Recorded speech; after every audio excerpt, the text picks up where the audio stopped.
Good evening, ladies and gentlemen, and welcome to the Rumble at Ratliff as we get set for a Donnybrook of a football game tonight. This is Don Scott. Along with Kurt Kaiser, we'll be bringing you all of the action. And this one, folks, should be a good one.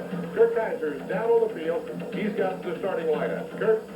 Don, there's nothing quite like a Lee Permian football game. We're expecting a dandy here tonight in the 1991 edition. It's a series that, if you look at the entire series between the two teams, Permian's pretty well controlled it with a 21-win and 9-loss record. However, since 1980 is when the series really started to heat up. Since that time, Permian has won 6 times, Lee has won 6 times. And the last few years have belonged to the Rebels. Lee winning 4 of the last 5 ball games. The only time they lost was in 1989 when Permian went on to win the state a national title. And Lee has also won 6 of the last 9 ball games. So Lee has controlled it of late. Permian has it for the entire series. Now, the 1991 game, who knows? Each game stands on its own, and it should be another exciting edition of the Panthers and the Rebels. Let's look at the starting lineup. So we'll check out one of the interesting matchups, the Permian offense, which is ranked at number 1 in district, the number 4 ranked offense in the state, and the Lee defense. They're the number 1 defense in District 405A, and they're ranked as one of the tops in the state as well at number 14. First of all, offensively for Permian, center Bruce James will get the start once again. Bruce, 5'11", 178-pound senior. The guards, Eric Lubin, 5'9", 182-pound senior, and Mike Sims, 5'10", 160-pound senior. The tackles are Matt Lockey, 5'10", 173-pound junior, and Jason Cothran, 5'10", 169-pound senior. At tight end, it is Tony Daniels. Tony didn't play last week with a bad ankle. He'll be in there tonight, 6'4", 205-pound senior. The quarterback is Stormy Case. Stormy, 5'11", 178-pound senior. At fullback, Malcolm Hamilton, number 2 rusher in the district, 6'1", 192-pound senior. The tailback is Timmy Ross. Timmy, 5'5", 125-pound senior. And wingback, Jared Bergen, 5'5", 130-pound junior. The split end is Kendrick Parrott, 5'10", 149-pound junior. The kicker and punter for the Permian Panthers is Shane Wells. Shane, 5'7", 143-pound junior, the number 3 scorer in District 458 at this point.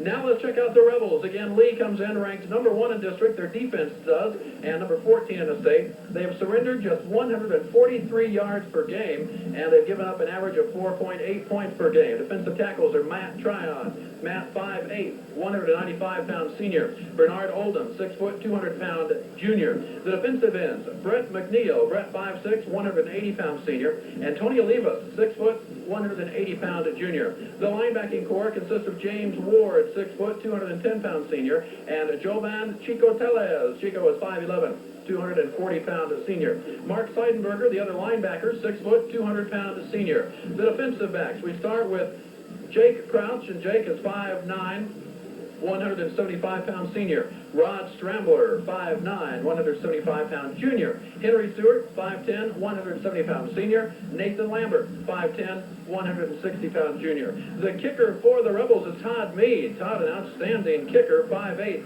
160-pound senior. The punter is Darrell Lucas, 5'10", 170-pound senior. Many times in big games like this, you look to the kicking. Both teams, outstanding field goal kickers, and that could enter into it late. We'll keep an eye on that for you, as well as all the action tonight, as the Rumble at Ratliff is just moments away. We'll have the start of this ball game and more of our pregame report coming your way in just a moment.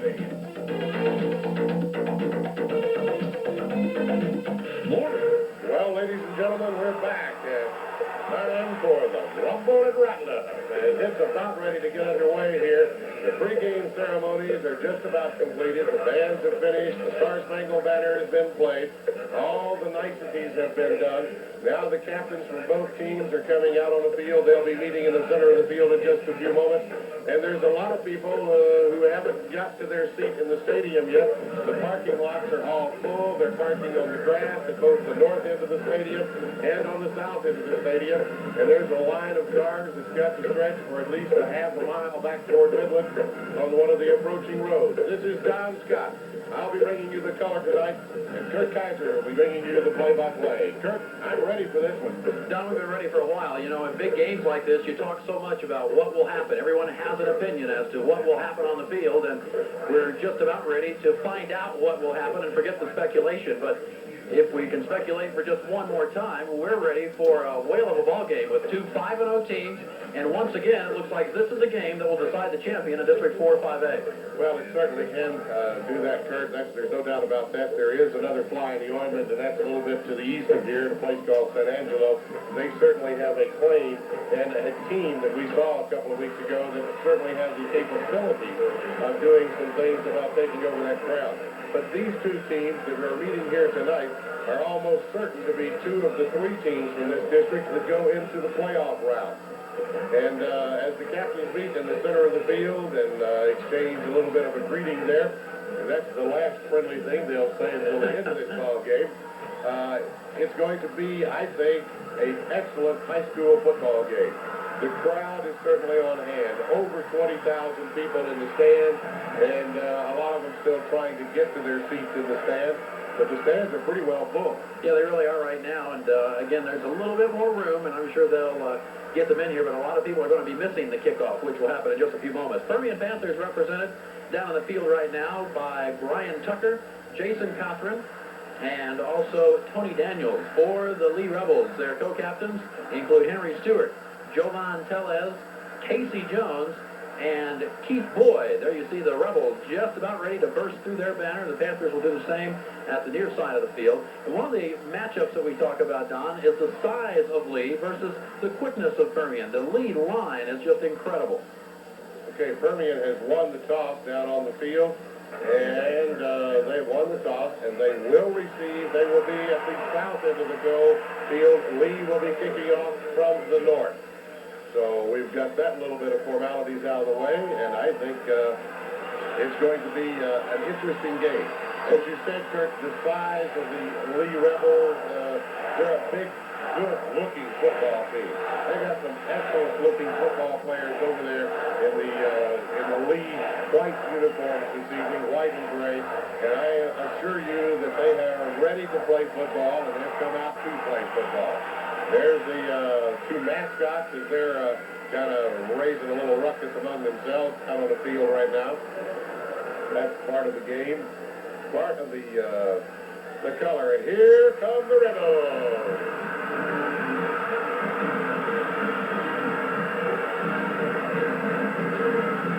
The Lee Rebels enter this game at 5-0. Head coach Earl Miller, who has become the winningest coach in Lee history. And one of the big feathers in Earl Miller's cap is the way that his teams have been able to handle the Permian Panthers over the last few years. Right, and the Panthers know it. Look at the sign. It says, not this year.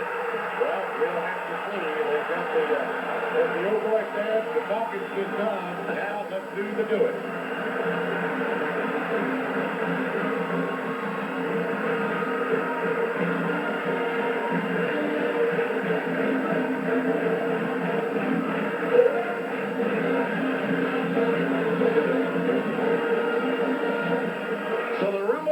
Is just about ready to get started. As again, Permian will be putting that offense onto the field first. And as we mentioned in the pregame, the Permian offense number 1 in the district, averaging 436.6 yards per game and 48.2 points. And you put that against the Lee defense, which has given up just 143 yards per game and 4.8 points. Something's got to give. I think you'll see less offense from Permian Panthers, but I think you'll see Lee probably yield a little more than they have in other games this season. That's all speculation, though. The playing is about to start on the field. I'm ready to watch a good football game. So Permian ready to send their return team out there for the first time as we get ready to get this game underway. Permian coming off a big win over Alamogordo last Saturday afternoon, a 68-0 victory, and Lee equally decisive against a District 4 5A opponent as they fell behind early against Abilene Cooper, but in the end come up with a big victory there at Memorial Stadium last Friday night. Permian 1-0 in district. The Lee Rebels at 2-0 in district play after beating arch rival Midland 2 weeks ago. Dropping deep, you see Bubba Jones in the middle of the screen. Alongside, it is Alan Strambler, who has a cousin wearing the other color uniform tonight. And the other number 24, in fact, who is Rod Strambler. Both cousins of Ferris Strambler, who was a big part of the Lee Rebels in 1989. Well, here we go. Todd Meade has the ball teed up at the 40-yard line. And the 1991 edition of the Rebels and the Panthers, the Rumble at Ratliff, is underway. High kick will be taken by Bubba Jones at the 6-yard line. Quickly back to the 15, the 20. Jones down the right side. Henry Stewart pushes him out of bounds across the 30. And a nice return by Jones. Permian will start it at the 32-yard line. Well, Kurt Bubba Jones made a big statement there. He had a nice return, but he almost made a huge statement there. He had 1 or 2 people to get around, and he was going all the way. Finds a nice crease right through here. And if he gets past this one, he's got a lot of clear field in front of him. So again, Permian will start it from the 32-yard line. Going to the right side, it's Kendrick Parrott. Side on the left, Tony Daniels. 3 in the backfield behind quarterback Stormy Case. And that's Timmy Ross with the football. Ross takes it across the 35-yard line, picking up about 5 on first down before he's brought down on the play that time by the middle of the Rebel defense.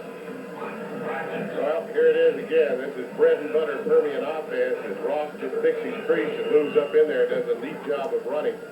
Timmy Ross, the mighty Mike, but he's tough and he's hard to bring down. Mike Bracken's in on the stop that time for the Rebels. 2nd and 5 with the ball pushed down to the 37. Parrott again goes wide to the right side. Bergen, Ross, and Hamilton. Now they split Will Wagner out to the left side, and Bergen goes to the right. Case with a long count. Too long. Delay of game will go against the Panthers. He checked off the line of scrimmage, and it took him a little bit too long to do it. But he was on one play, and then he checked off to another play. And by the time he got the checkoff done, the clock had expired. So it'll go back to 2nd and about 5. 2nd and 10. Or 2nd and 10, I'm sorry. See how that changes the strategy. And Stormy Case checked off, had a pass play set up to Will Wagner, but now on a 2nd and 10, he went over to talk with head coach Tam Hollingshead, second-year head coach for the Panthers, and let's see what they call now. To the right side goes Kendrick Parrott. Again, they split Bergen out to the right and Will Wagner out to the left.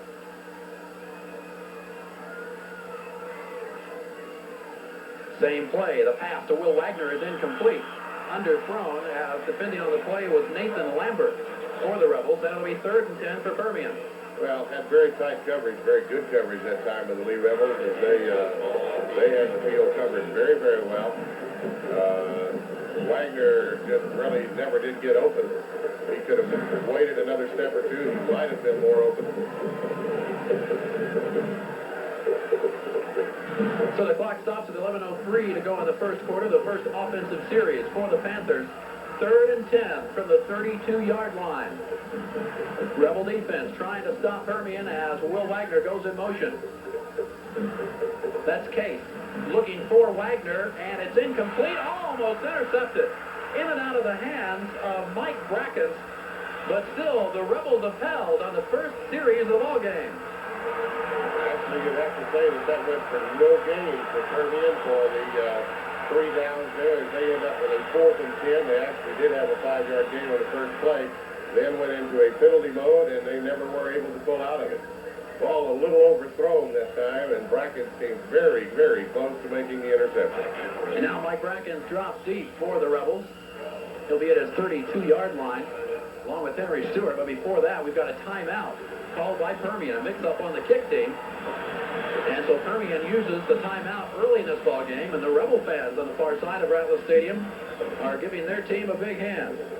Well, this is something I'm sure that Coach Hollingshead is not happy with from the Permian team. They only had 10 men on the field. They were short 1 man, and when the punter stepped back and took a look forward, he said, "Whoa, wait a minute, folks. There's 2 people coming through open and clean." So he smartly called timeout and got the other man on the field. But I'm sure that's not what the coaches wanted to see. Now, the punter for Permian is Shane Wells, 5'7", 143-pound junior, does both the kicking and the punting for the Panthers, and said he's a lot more comfortable with the kicking aspect of it. Needs to work on his punting. He has a 32-yard average. He's punted just 12 times this season. But he'll start out the ball game here with a punt on the first offensive series for the Panthers, standing back around his own 20-yard line. Again, deep for the Rebels. It is Mike Brackens along with Henry Stewart. And Stewart, in the first game of the year against El Paso Andrus, returned a punt for a touchdown. There's the snap. It is partially blocked. It takes a Permian bounce. It'll go down at the 48-yard line. So the Rebel kick team partially blocks the kick by Shane Wells. It was Jake Crouch that got in there and got a piece of the football. And Lee has excellent field position as they start with the ball. Just to break down in coverage, the block came from the outside man on the left-hand side of the Lee front. And Permian was fortunate that it got out of there at all because he got a pretty good piece of it. The Rebels on offense, their all-state center, Casey Jones. The guards, Max Stewart and Keith Boyd, tackles Danny Smith and Bobby Ledbetter. Rebels keeping it on the ground with the first play, and Sherman Dedrick is stopped. As the Permian defense rises to the challenge, Tony Daniels making a play from his defensive end position. But Daniels was in there, and Tucker's in there also, and they really stuffed this up in a hurry. Daniels making the first hop, but there were 3 black shirts there to greet him when he tried to make that move. So let's call it pick up of 1 on the play. Tough yard for the Rebels. Jimmy Patton, 5'8", 165-pound senior quarterback. Scott McLeod, Brett Sullivan behind him, along with Sherman Dedrick, is now checked out on this play. Patton hands it off. The Permian defense surrendering a yard again as Sam Brooks that time makes the stop. And it's 3rd and long for the Rebels. A lot of emotion being shown on the field by the Permian Panther defense early here. And that's a great job in the middle of that line as they just buried the base play. 2 plays, 2 yards. That was Scott McLeod, 40 rushes for 275 yards coming in. So it's 3rd and 8, the ball right at the 50 with 9:40 and counting left in the first quarter. First offensive series for the Rebels. Jimmy Patton looks to throw, pressured, and he's sacked back at the 46-yard line. The Permian defense does the job, and the Rebels will have to punt. Hubert Collins and Michael Comer making a defensive stop for the Panthers. Well,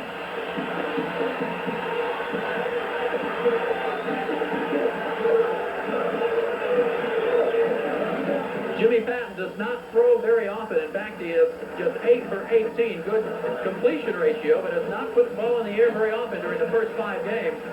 3rd and long, they're trying to do so, but the Panther coverage rose to the occasion. Low snap, but the kick away by Darrell Lucas. It'll be taken by Will Wagner at the 24, and he's pushed to the 23. The Rebel kick coverage was right down there immediately on top of Will Wagner as they were led by Scott McLeod. And the Panther offense comes out for the 2nd time, and now it's the Permian fans saluting their defense on stopping the Rebels' first offensive series. Well, Kirk, the oldest adage in football, defense wins the ball game, the offense is for the show. And both coaches really believe that, and they really are playing some tough defense to start this ball game. Receivers to the right and left for Stormy Case. 1st and 10 from Permian's own 23-yard line. Keeping it on the ground to Malcolm Hamilton. Hamilton will go to the 25, but that's it. A couple of tough yards as Henry Stewart made the stop. Hamilton comes in, the number 2 rusher in District 4-5A. 507 yards on 72 carries. Well, Permian once again running to their left. They tend to be a left-handed ball club. They tend to run more to the left than they do to the right. Kendrick Parrott is wide to the right side. Bergen split left. Stormy Case looks to throw. Sprints out, puts it in the air, and wide open is Kendrick Parrott. Catches it and falls down at the 36-yard line. Kendrick Parrott stumbled over his feet after he made the catch. Brett McNeil was the one that put the pressure on Stormy Case. Yeah, there was nobody covering Kendrick Parrott. I want to tell you, Parrott is so wide open that it's one of those passes, if you're a receiver, it scares you to death because you just know you're going to drop it. There's nobody around Parrott. And I mean nobody. Look, he falls down, and it still takes another 2-3 seconds before anybody gets there. If Parrott had maintained his feet, he was in the end zone. A 38-yard pass play. Case to Parrott, and it's 1st and 10 Permian at the Rebel 37, just under the 8-minute mark. The pitch comes back to Timmy Ross. Ross hit down as he gets to the 36-yard line, so a pickup of 1 before Chico Tellez makes the stop from his middle linebacker position. Chico Tellez has been injured and nicked up some, hasn't played a whole lot in the last couple of weeks, but he's in there tonight and he's playing well. Chico Tellez does a great job of just floating down the line of scrimmage, waiting, and when waiting for the ball carrier to come to him and then putting the hit on. Parrott goes wide to the right side, 2nd and 9 from the 36. Lining up at the tight end is Wagner. Now he splits out wide to the left side as Bergen goes to the right as well. Stormy Case pitches the ball back to Malcolm Hamilton. Hamilton with room inside the 30. Goes down very close to the first down. I believe it'll be about a half-yard shy. So it'll be 3rd and short for the Panthers. They stop by Mike Brackens. This time, this is a great read by Hamilton. Watch, he was going to go outside, but then he saw the crease back inside, and he took that crease and picked up some nice yardage. Hamilton down about 2 yards short of that first down marker. So it'll be 3rd and 2. They spot the ball at the 29. 6:40 left in the first quarter. No score yet. Second offensive series for the Panthers. Case gives it back to Hamilton again, and he is stopped short of a first down. It's going to be very close. Joman Tellez makes a stop on Hamilton. Where they mark it, he is short. Not by much, but he is short. It's going to be 4th and less than a yard. Boy, what a hit. That was a collision, folks. And the Panthers will go for it. Will Wagner brings in a new play. Gives it to Stormy Case in the first real big play of this ballgame with 6 minutes to go in the first quarter. 4th and less than a yard for the Panthers at the Rebel 27. The Lee fans urging on their defense. Stormy Case gives it back to Malcolm Hamilton, who has the first down inside the 25 to the 24-yard line. That was one of those plays. Everybody stacked on the line of scrimmage. If Malcolm Hamilton had retained his balance, he was gone all the way, because once he breaks the line here, watch this. There's nobody home. He breaks the line. He gets hit just as he breaks. If he could have gotten past there, it was a long, open field from there. Lee defense playing very tough, giving up the one big pass play. But other than that, it's tough in those pits tonight. 1st and 10 Permian at the Rebel 24-yard line. 5.5 minutes to go in the first quarter. Ross and Hamilton behind Case. Will Wagner in motion. Case pitches the ball back to Timmy Ross. Gets the blocking from Hamilton and goes down to the 21-yard line. Jake Krause made the stop after about a 3-yard pickup. Permian continues to work at that off-tackle slot, hammering it up in there with alternating running backs.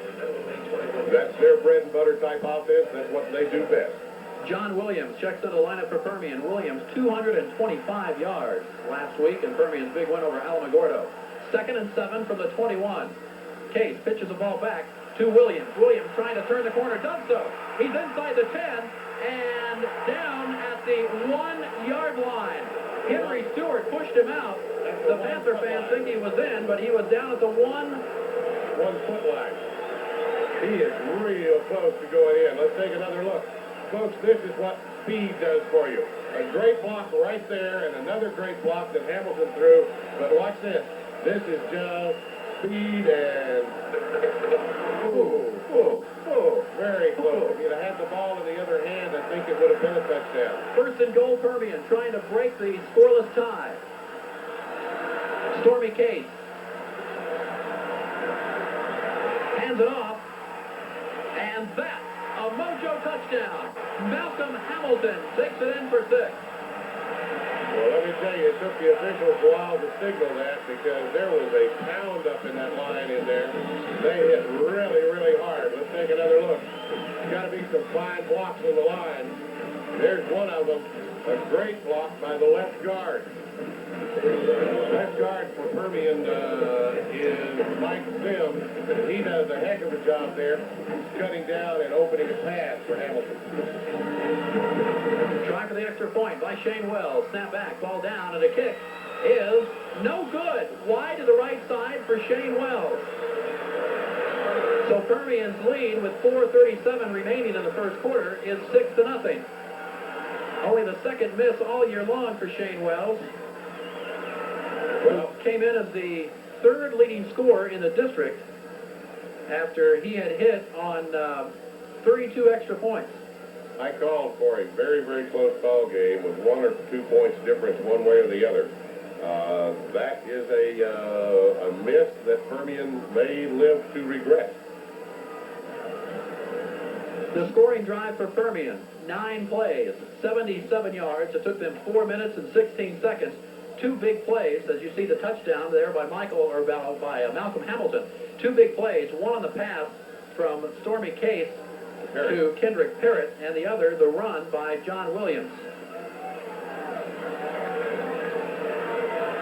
Well, Kurt Kaiser, we said we were going to have a good game. I think we've got one. It does look good so far.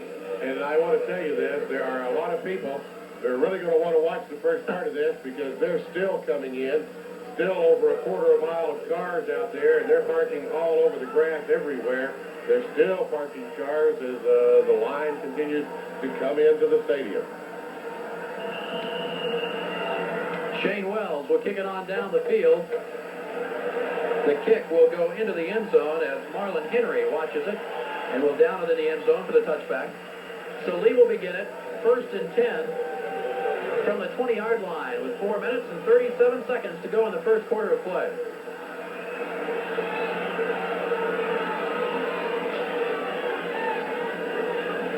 Jimmy Patton will bring his team up into the line once again. Second offensive series for the Rebels. First time it was a 4-play drive. 4 plays and a punt. 3 plays and a punt. The Rebel wishbone behind quarterback Patton. The pitch comes back to Dedrick. Sherman Dedrick, after a pickup of maybe 3, is brought down by Tony Daniels. I will tell you, there is some contest going on down there along the trench. The Lee line is big and strong, and they are bowling some people over, but there's some extra people filling in those holes. But I'll guarantee you, it's tough down there in the trenches, and this line from Lee is big, and they are good. Make it a 4-yard pickup, 2nd and 6. The ball going right up the middle to Scott McLeod, and McLeod picks up another 3 to 4 yards before Brian Tucker brings him down.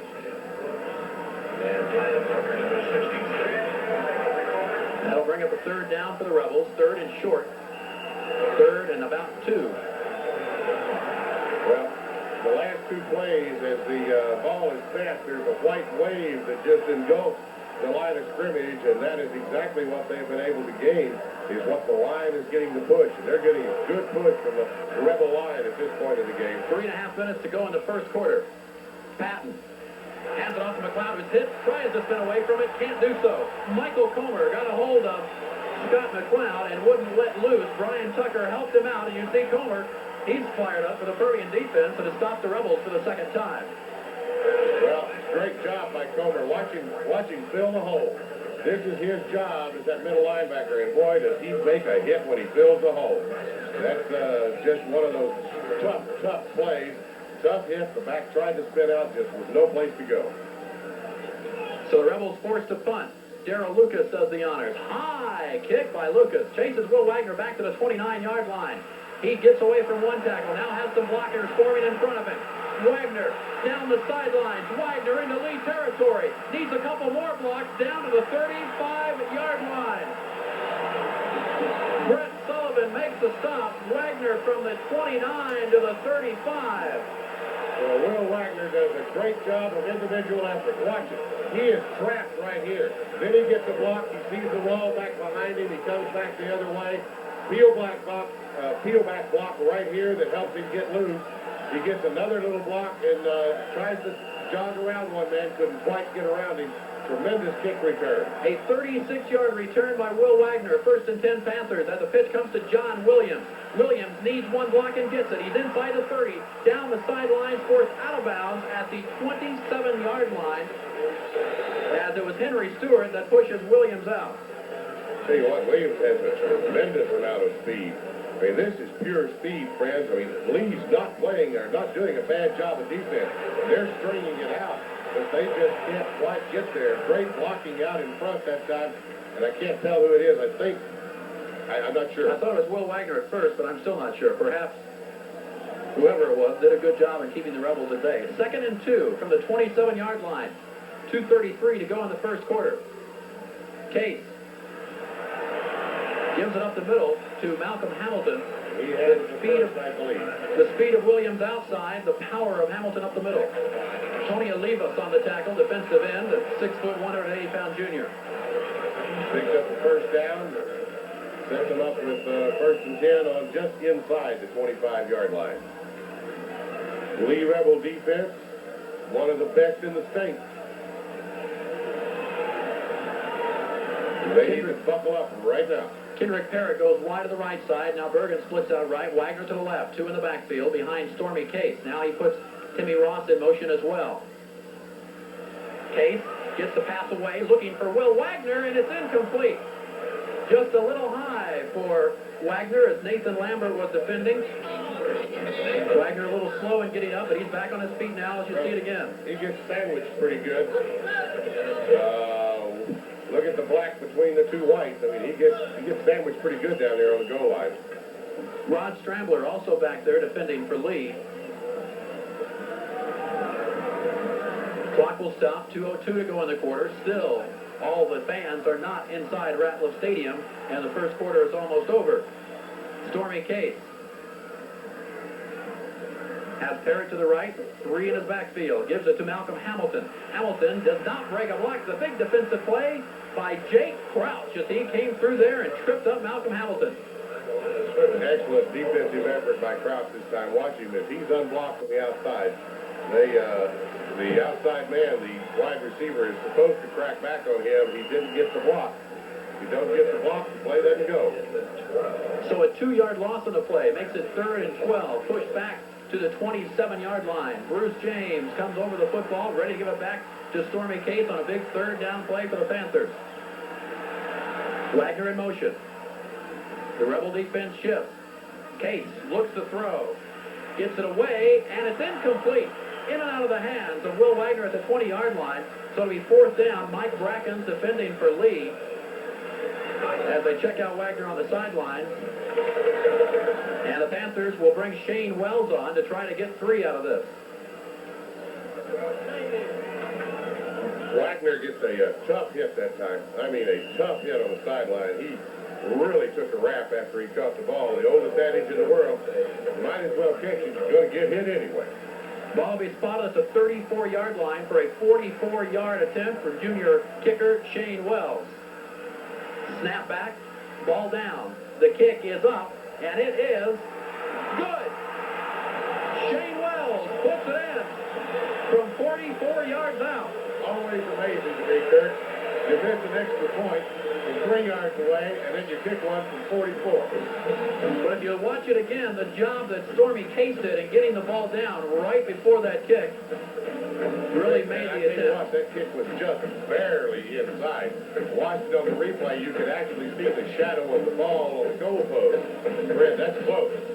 Shane Wells, the place kicker for the Permian Panthers, did a story on him earlier this week. As you get to games like this, Don, and coaches always say, big games can come down to kicking. Boy, the Lee Rebels have a dandy in Todd Meade, as both teams are very confident in their kicking games.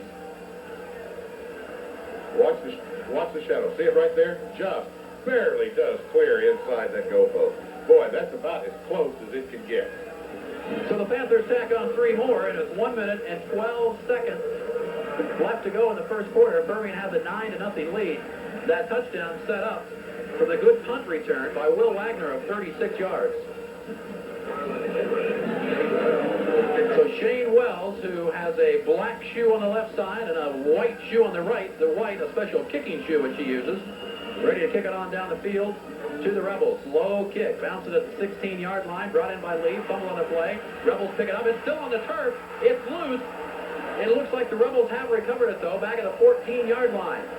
Well, that was one of those that just didn't want to come up in his arms. He just couldn't quite hang on to the football. Watch it. It bounces there. He tries to pick it up. He bounces it again and again, and it's still dribbling around. And he's just lucky that there was only one lead Permian man down there. If there had been 2, the Permian probably could have recovered that ball. That was Marlon Henry that had problems getting the football up. And Bubba Jones quickly down there for the Panthers. Dedrick gets the football and picks up about 3 or 4 yards on that first play. Michael Comer, middle linebacker. There's a fumble on the play, and Permian has recovered. Tony Daniels comes out of there with the football. And let's watch that one again. I must admit, I didn't see it. I did not see the fumble either. I'll have to watch on the replay. Here comes the play. He's got the ball still there. He gets hit right. Well, he's got to get there. He gets hit right there. And there comes the football out. Yes, sir. It was a fumble. The football was out very early. 1st and 10 Panthers at the lead 17. The pitch comes back to John Williams.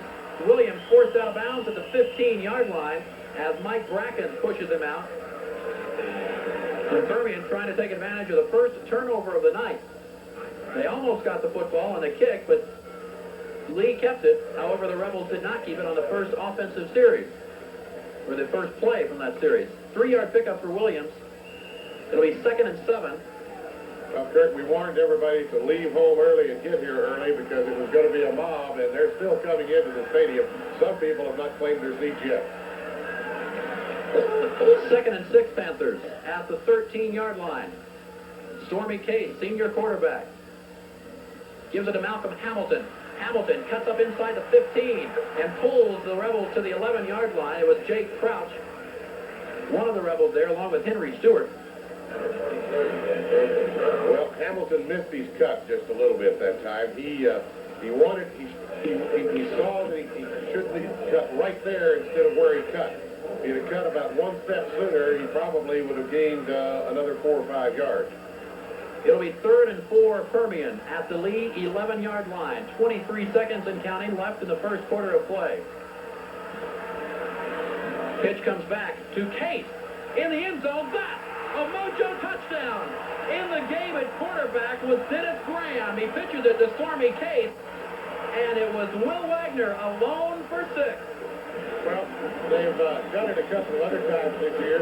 That's the first time they've really thrown it that way, though. They had Case lined up as the tailback, and he just throws a stride down here to Will Wagner. Permian habit that they've had over the years of wearing number 20 as a quarterback helps that kind of play camouflage work. Shane Wells on for the extra point attempt. High snap. Wells gets it down through the upright. And with 14 seconds left in the first quarter of play, Permian on top of the Rebels, 16-0. Well, I got to say I'm surprised. But I would say this, Kurt, I think this game is a long ways from over. Watch it one more time as Dennis Graham is in at quarterback and Stormy Case in the backfield. Just a quick flip back, and Case throws a strike. Wagner's right there, wide open. Right in stride for Will Wagner. For Stormy Case, his 8th touchdown pass of the year. And the Permian fans are enjoying what they've seen so far. But as Don mentioned, we've still got 3 quarters of this game to go. Yeah, it's real early, folks. Real early. That's Marlon Henry, you see, dropping deep, ready to get this kick.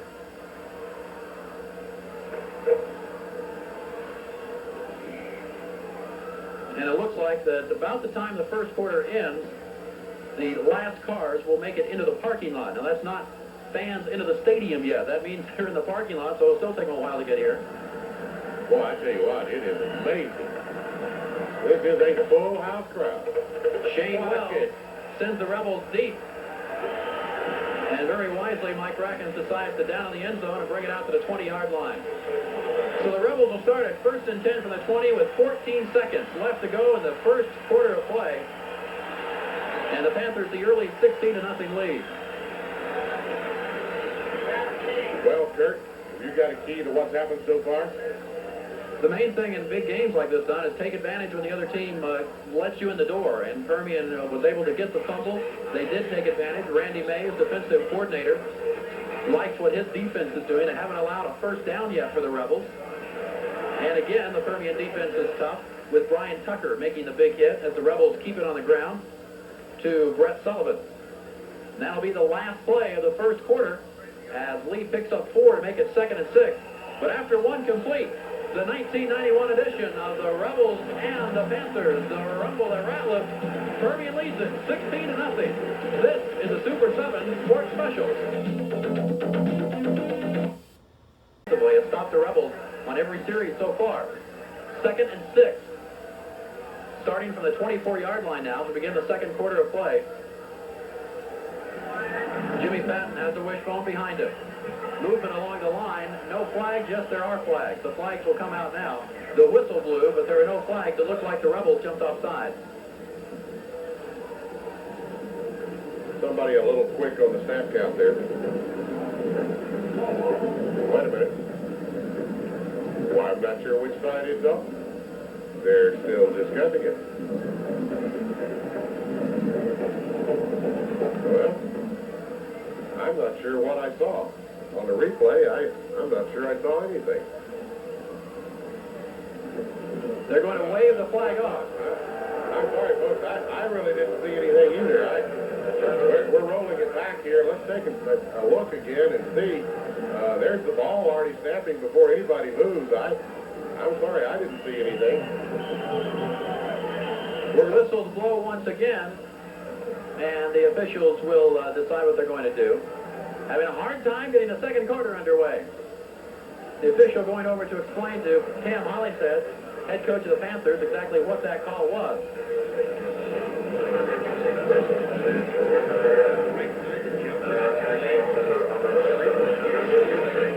Assistant coach Larry Curry listening in as well. And there you see Randy Mays. Cam Hollingshead pleading his case.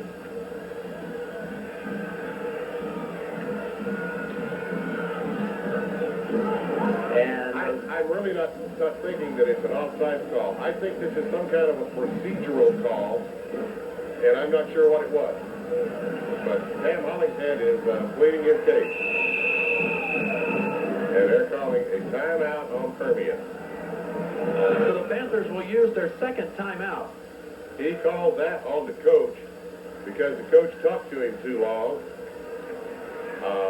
I'm not sure Coach Hollingshead's going to be any happier after that one. Oh, me. He is now blistering the ear of another official down there. We'll look at the play one more time and see just exactly if we can find out Watch what they're talking about. There may be some movement on the right side, the truck tells us, as they've been watching this. But watch when the ball moves. Watch. Right there. Yeah, there is movement. Definitely is movement. Okay, I stand corrected. But they decided to waive off the penalty for some reason. And Coach Hollingshead was not happy about it. And I'm not sure what happened there.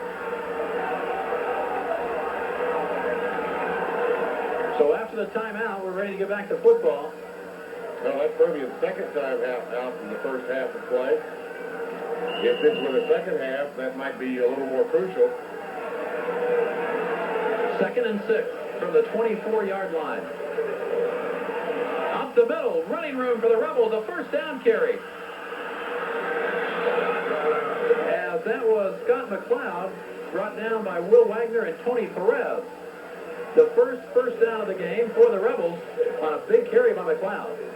Well, this is right straight up the middle on the base play out of the wishbone. They got a great block in the center, and he barreled through the hole. Casey Jones ready to get the football back to Jimmy Patton. Casey, 6'3", 230-pound senior. Patton keeps it on the option. He's hitting down to the 35-yard line. A tough 2 yards for Jimmy Patton before Tony Daniels put the stop on him. Ray Anderson came in for Permian on that play at the defensive end slot. He's a 208-pound senior, number 70. And he came in after that big game. The coach wanted to talk to somebody out there. 2nd and 8 Rebels from their own 35-yard line.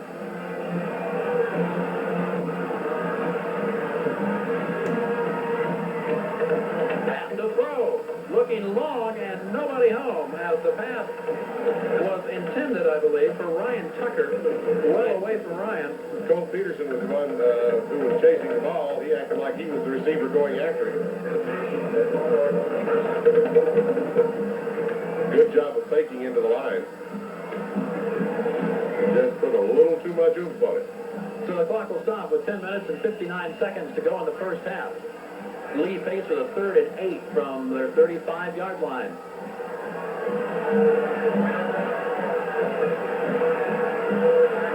Rebels sent 2 receivers to the right side.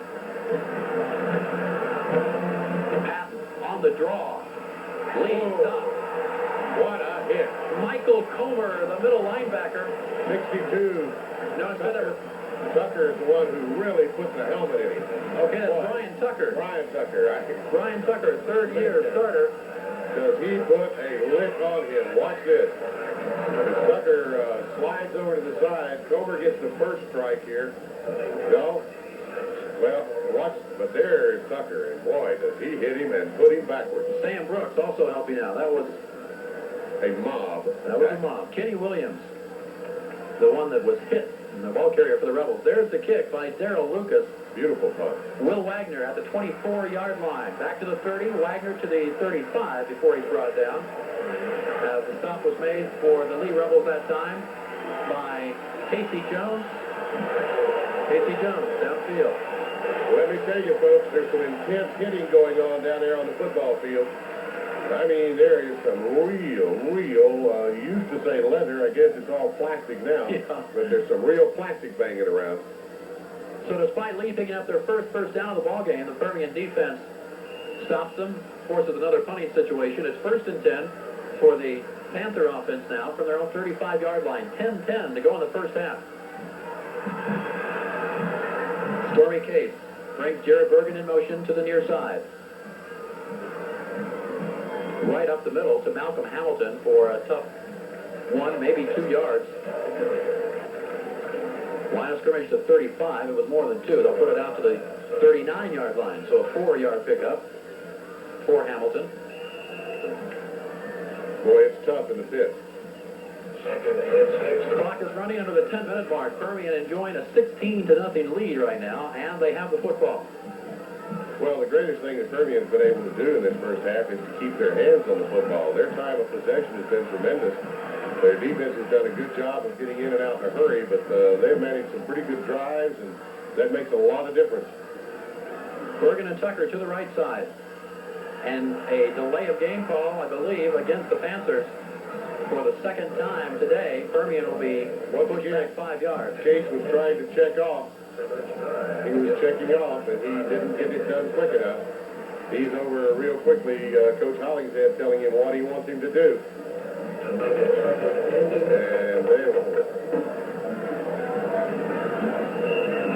now they start to clock. He's got 25 seconds, I believe, now to get the play off. Tony Daniels will come out of the lineup for Permian. Tony missed last week's game against Alamogordo with a sore ankle. So we'll see how much he can play today. 2nd and 11 from the 34-yard line. Coming down to the 9-minute mark. Bergen goes out to the left, Wagner to the right. Parrott also to the left side for Stormy Case. He puts Timmy Ross in motion. Now back to throw. Case looking downfield. It's completed to Ross. Ross makes one move, spins around to the 45, makes a second move, still on his feet, and couldn't regain his balance. But he goes down to the 36 or 46. He'll have a first down. He looks like that little silver ball in a pinball machine that time as he bounces all over. Let's watch it again on the replay. This is worth watching after he catches the ball. Good throw by Case right in his hands. He catches the ball right here. He gets hit. Ooh, he got a face mask right there that they didn't catch. But then he gets hit again, and he's stumbling around. Oops, he finally falls.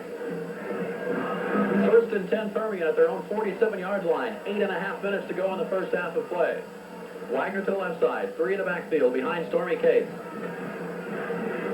Case gives the ball back to Ross. Ross into lead territory to the 45, down to the 43-yard line, close to another first down. Brett McNeil made the stop, but not before Ross picks up 10 to 11 yards on the play. And give Mike Sims a big, big credit on this. Watch Sims as he pulls and leads the attack coming out this way. He gets a great block, and it just keeps pushing it downfield. Finally lays about 3 Rebels down out there at the end of the run. Great job of leading that play. The drive for Permian started from their own 35. They've now taken the football to the lead 42, where it's 1st and 10 Panthers.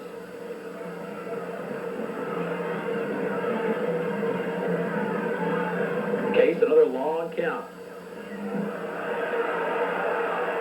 Gets the football, gives it back to Malcolm Hamilton, gets the block, looking down the sidelines, inside the 40-yard line, down to the 33. There's a flag that flies from way down the field. Henry Stewart, the tackle. That flag was thrown 25 to 30 yards in the air. Incredible job by the official there. Tell you what, he's got an arm. I'm not sure what the call is. It was, I was watching some of the blocking and the other extracurricular activity. Great block right there. That's Michael Comer they have in the backfield. Great block right there that Mike Comer did a great job. And they're, I'm not sure. I think it's against Permian on a clip. Yes. Here's a clip on Permian. Happened downfield at the tail end of the play. So the clipping will take away the big gain by Malcolm Hamilton and force the Panthers back to their own, or to not their own, but to the lead 48. You'll see the clip. Oh, there's the clip, right? Well, yeah. I'm not sure. He started the block in front, but by the time he got the block made, he was behind. So it's 1st and 17 from the Rebel 48. 7:40 and counting left in the first quarter, or first half of play. Case puts Ross in motion. Looking to the short side, finds Timmy Ross, who does not get away from the tackle. Back to the line of scrimmage. Big defensive play by linebacker James Ward. Did a great job of picking up Ross. That's a tough job for a linebacker to have to come out and pick up Ross and covering, but he did a great job on it that time. Permian going to the short side of the field, and James Ward just stayed right with him. Excellent job that time. Ball to the 46, so a 2-yard pickup. There's 7 minutes to go in the half. Permian leads 16-0 with the ball. The pitch coming back to John Williams. Williams trying to turn the corner, does so. Williams has a first down and more. Williams down the sidelines, inside the 10, down to the 5-yard line. Make it the 6. Nathan Lambert saves 6. No flags on the field. And Permian will have it 1st and goal. I'll tell you, there are some great blocks thrown on this time, and I want to pick up some numbers because some people do a great job of downfield blocking. There's one right there by Case. There's another one by Hamilton or whoever the other back was in there. And then there's a great block. Stormy Case again, downfield. And look at this. Here's Daniels down there. He picked off a couple of people. Great job of blocking downfield to give him room to run. Williams, 225 yards last week against Alamogordo. People said he couldn't do it against Lee. He's done it so far as the Rebels stop that play for about a 1-yard pickup. Chico Tellez, the stop for the middle linebacker position. John Williams, sophomore running back for the Panthers. 71 yards rushing so far in the first half of this ball game. That's a tremendous rushing yardage for a junior back. I mean, he's got another year to play, folks. That's right. Clock will stop with 6.5 minutes to go. An injury on the field for Permian at the 10-yard line. The Panther fans look on, hoping that it's not a serious injury, of course. Trying to see who it is down on the field. It was one of those people leading the blocks down the field out there. We think we know, but let's wait and not speculate until we are sure we know. It's hard to see exactly who the injured player is. Clock will stop. 6 minutes, 30 seconds left to go in the first half of play. A little concern on the cheerleader's face there as somebody's hurt. Let's see the play one more time, see if we can find out what happened on the injury. One of the interior linemen there that just got buried in a block out here, and I'm not sure what happened. There it is, right there. He gets bent over backwards. There he is. Ooh, I don't like that one after I see it before. He really got bent backwards in there. Had good contact on the block. Somebody rolled up in behind him. And that is Jason Cothran. Jason Cothran, one of the Permian co-captains. He got somebody rolled up the back of his leg as he was in the middle of the pile there. Jason, a big part of this football team. Doc Allen tending to him along with his training staff. Well, he's putting a little weight on it as he comes off. That is probably a good sign, but you can't tell for sure yet. He's walking slowly, but he is putting some weight on that as he comes off the field. He got some hurt, though. Panther team doctor also down there on the sideline to tend to Jason Cothran. It'll be 2nd and goal for the Panthers from the 4-yard line. 6.5 minutes left to go in the first half of play as the Panthers come up to the line of scrimmage. Stormy Case has a full house backfield, double tight end. Case keeps the football. Case looking outside for room. He'll be down at the 1.5-yard line. Nice fake by Stormy Case. It'll be 3rd and short for a touchdown. Rod Strambler and Henry Stewart stopping the 6 points. Well, just a great job. And I tell you what, he did a great job of running right there. He had some people that had him cut off very early, and he managed to just squeeze a little bit. Didn't really turn the corner, but he just kind of bit it a little. Well, it wasn't the 1.5 yards. It's the 3-yard line where the drive is served. 2-yard line. 3rd and goal from the 2. The pitch comes back to Timmy Ross, and Ross is right at the goal line. It'll be 4th down. On about the 6-inch line, I do believe, and I really thought he was going to be stopped way back short of that. Tony Olivas and Jake Watch it Crouch again keeping here. him out. He gets hit. He gets hit right there, and I thought was going to go down, but he managed to squirm forward and gain a little bit more momentum and kind of dive it out there. He gets down to the 6-inch line. Permian calls their final timeout of the first half play. So the clock will stop at 5:22. The timeout called by the Rebels. They have 2 timeouts remaining. Permian 1. I'm sorry. I thought Permian called. Permian leading 16-0. See if they can get the remaining 6 inches to take it into the end zone. If the Rebels would stop the Panthers on this drive, they wouldn't have very good field position to start. Well, no, but it would be a monstrous momentum builder for the Lee Rebels if they can stop them right here. A tremendous momentum builder if they can keep them out of the end zone with and they're down to the 6-inch line, even if it's just one play. But they had a 1st and goal to go, you remember.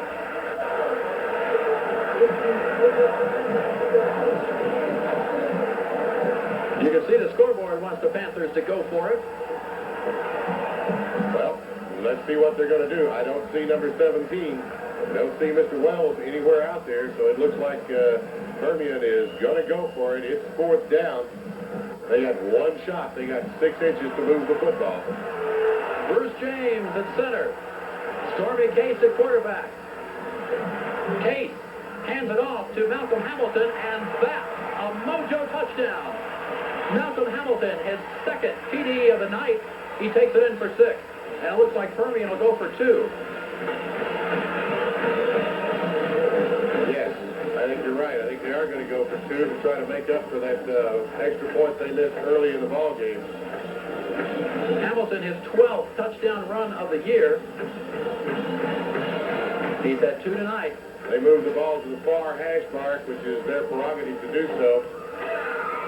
So they'll be running from the far side of the field on the hash mark over there and going to go for 2. The Lee Rebels are spread out to cover. Case gets the snap, looking to throw into the end zone. He sprints out to the right side. Can't find anyone open. Now he does. That is Will Wagner, and a 2-point conversion is good. Well, I tell you what, he held that one just as long as he possibly could. Will Wagner almost ran out of territory before he got in there, but that is a big 2-point conversion. That puts them up 24-0. That's 3 touchdowns and a field goal, and that's digging a pretty deep hole for the Rebels to come back from, but they have done it in the past, and don't ever count them out. And there's still 5 minutes and 20 seconds left to go in this first half. Wagner just gets inside that marker on the corner. Great job. Well, Will Wagner has a touchdown grab tonight. Now the 2-point conversion. Panther medical staff continues to work on the sidelines on Jason Cothran. As he's on the training table, and they're working on that ankle. Yeah, it is an ankle. It's not a knee. I am so glad to see that. They're going to retape that ankle, which means he probably is going to be back in the ball game.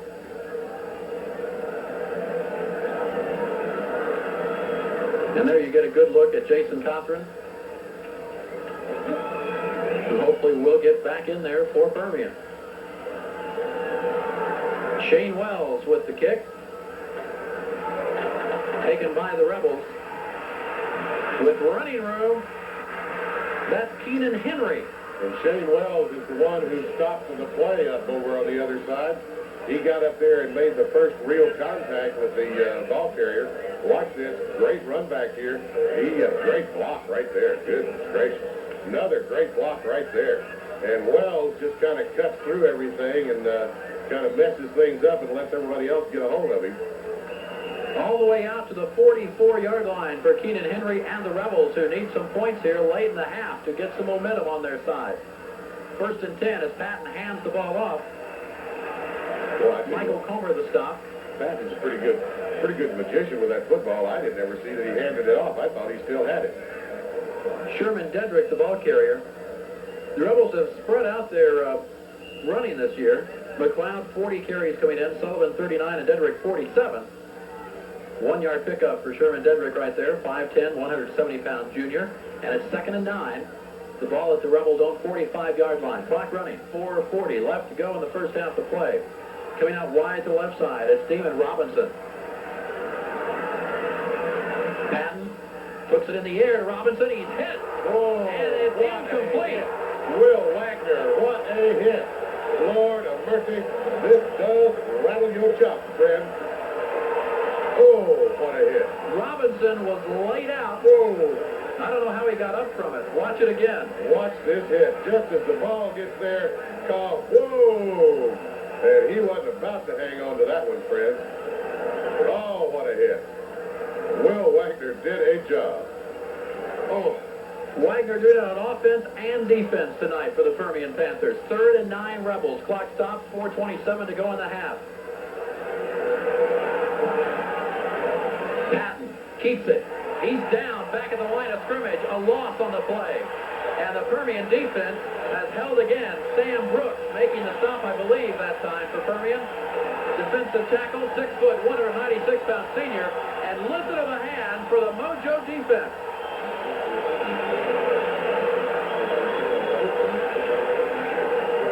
Well, I'll tell you what.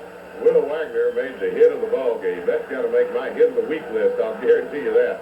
Whoa, that was a hit. Daryl Lucas, a 41-yard average into punt.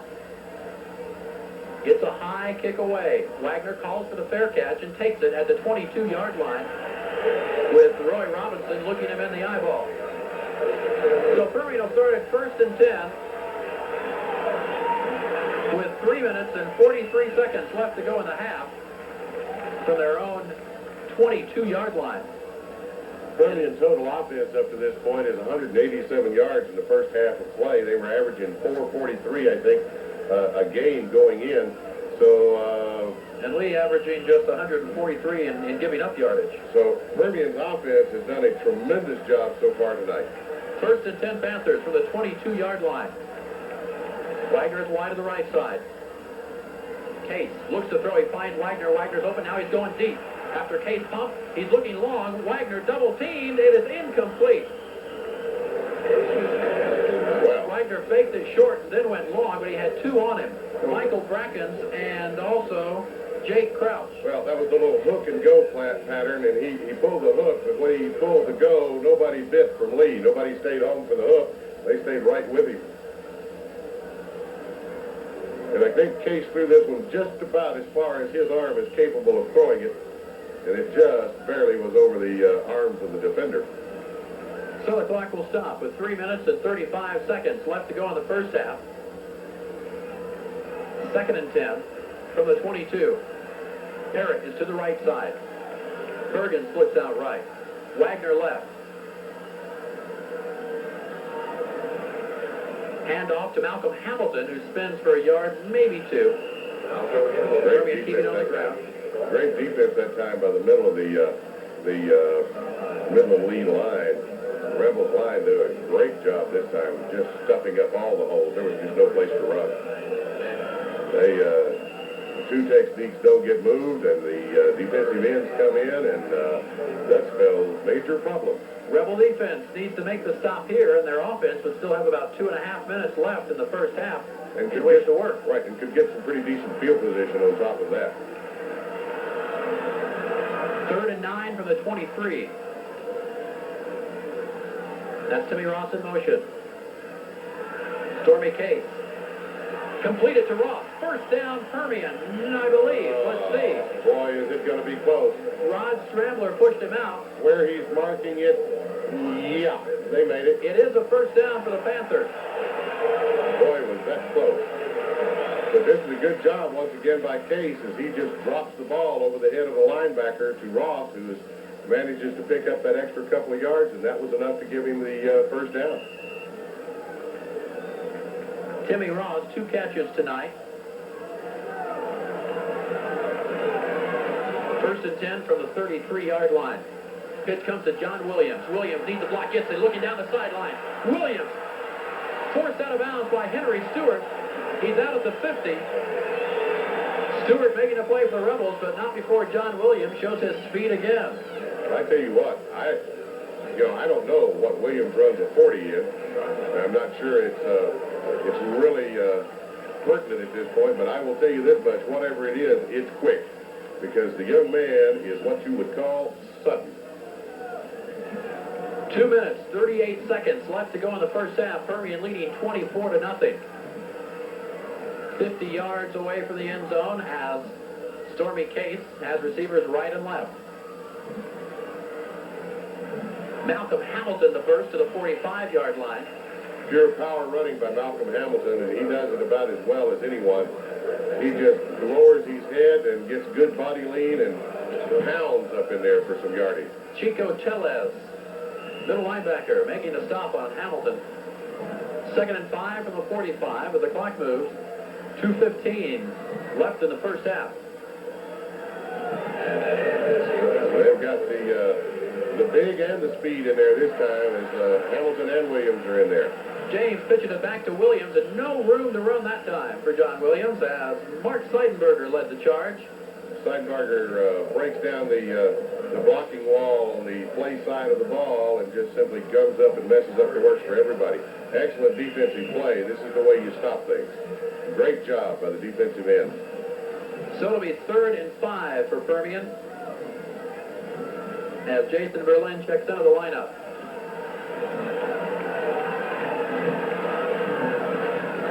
Berlin now splits out to the left side. 3rd and 5 from the 45. Ross in motion. Case looking for him. Instead, Stormy Case will run with the football. He has a first down. Down the sideline, down and out of bounds at the 25. Pushed out at the kicker's net, and I believe Stormy thought he was hit a little out of bounds. It'll be Jay Crouch and Henry Stewart. He felt like he was mistreated somewhat, but tell you what, this is a hard-hitting ball game. Another great block right there. And another great block right there. And, just some great blocking going on. 21-yard pickup for Stormy Case. Gives the team a first down at the 24 with 1:15, and the Panthers getting into field goal range or touchdown range. Case looking downfield, has Tony Daniels open, can't get the ball to him. Instead, he tried to throw it to Parrott. Well, Daniels saying he had a field in front of him. He is running to his right, or to his left, and trying to throw back to the right. It's very tough to do, and he never gets a chance to square up his shoulders. Watch, he's still sideways to the line when he tries to throw, and that's not going to be completed very often. Don, it's really one of the few times that Stormy has been pressured. The offensive line for Permian has really done the job tonight. Well, and they're doing it against a very, very good, big, tough line from Midland Lee. And the Rebels are mounting their defensive effort again. Case pumps once. Looking to Wagner. It's intercepted. Brought down by Jake Kraus. Wagner made a move down the sideline. Kraus stayed at home and picks it off. Well, I think that was a little miscommunication. I think Case thought Wagner was going to cut back to the inside, and Wagner went straight on down the sideline, and it didn't work too well. Looked like he was throwing it to Jake. Minute and 4 seconds left to go in the first half of play. Permian Panthers out in front with a 24-0 lead, a surprising margin at this point in the ball game. And I'm sure that Coach Earl Miller has got some things he wants to talk to the troops about at halftime. Lee will start it from the 13-yard line. That's Brett Sullivan. He hasn't carried the ball much tonight. Picks up 3 yards there. He got kind of hoisted in the air and dropped on his head on that tackle. Michael Comer one more time. And we've mentioned Michael Comer's name a lot tonight. Don't forget at halftime, we'll show you the Lee Rebels and the Permian Panthers marching band. We're looking forward to the halftime performance here this evening between two of the finer bands from West Texas. Finer bands from anywhere, Texas or elsewhere. Yeah, good point. 30 seconds and counting with a 2nd and 7 facing Lee from the 17-yard line. Patton looks to throw. Pressure. Pumps once. Gets a long pass away, and it is knocked down by Will Wagner and Court Peterson. And I think if Court Peterson and Will Wagner had to both been together there, then one of them might have intercepted it. Both of them were looking at the ball, and neither saw the other, and it was collision time. Watch this fake right here, though. This is a great job. Watch that. He just flat fakes a defensive lineman out. Oh, yes. Peterson and Wagner had a collision of their own. So the clock stops with 19 seconds to go in the half. 3rd and 7. Facing Permian, head coach Tam Hollingshead pointing out directions for his defensive team. 3rd and 7 from the 17. Jimmy Patton, the wishbone behind him. Patton keeps it on the option. Patton is brought down at the 18-yard line. It'll be 4th down. The clock continues to run. Sam Brooks and Jerry Sims making the stop. And it looks like that'll be the last play of the first half.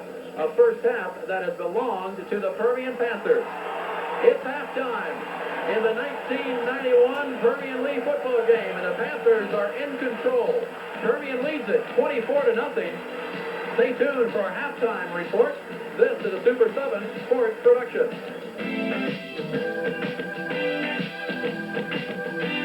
Gentlemen, we're ready. Gentlemen, we're ready to start the second half of play after a spectacular halftime show. Says, welcome to our jungle, as the Permian Panthers have come through that side. And Kurt Kaiser, for the first half of this ball game, it was the jungle that belonged to the Mojo Cats. The stats are absolutely amazing. Permian, a total of 240 yards, 171 yards rushing, 69 yards passing.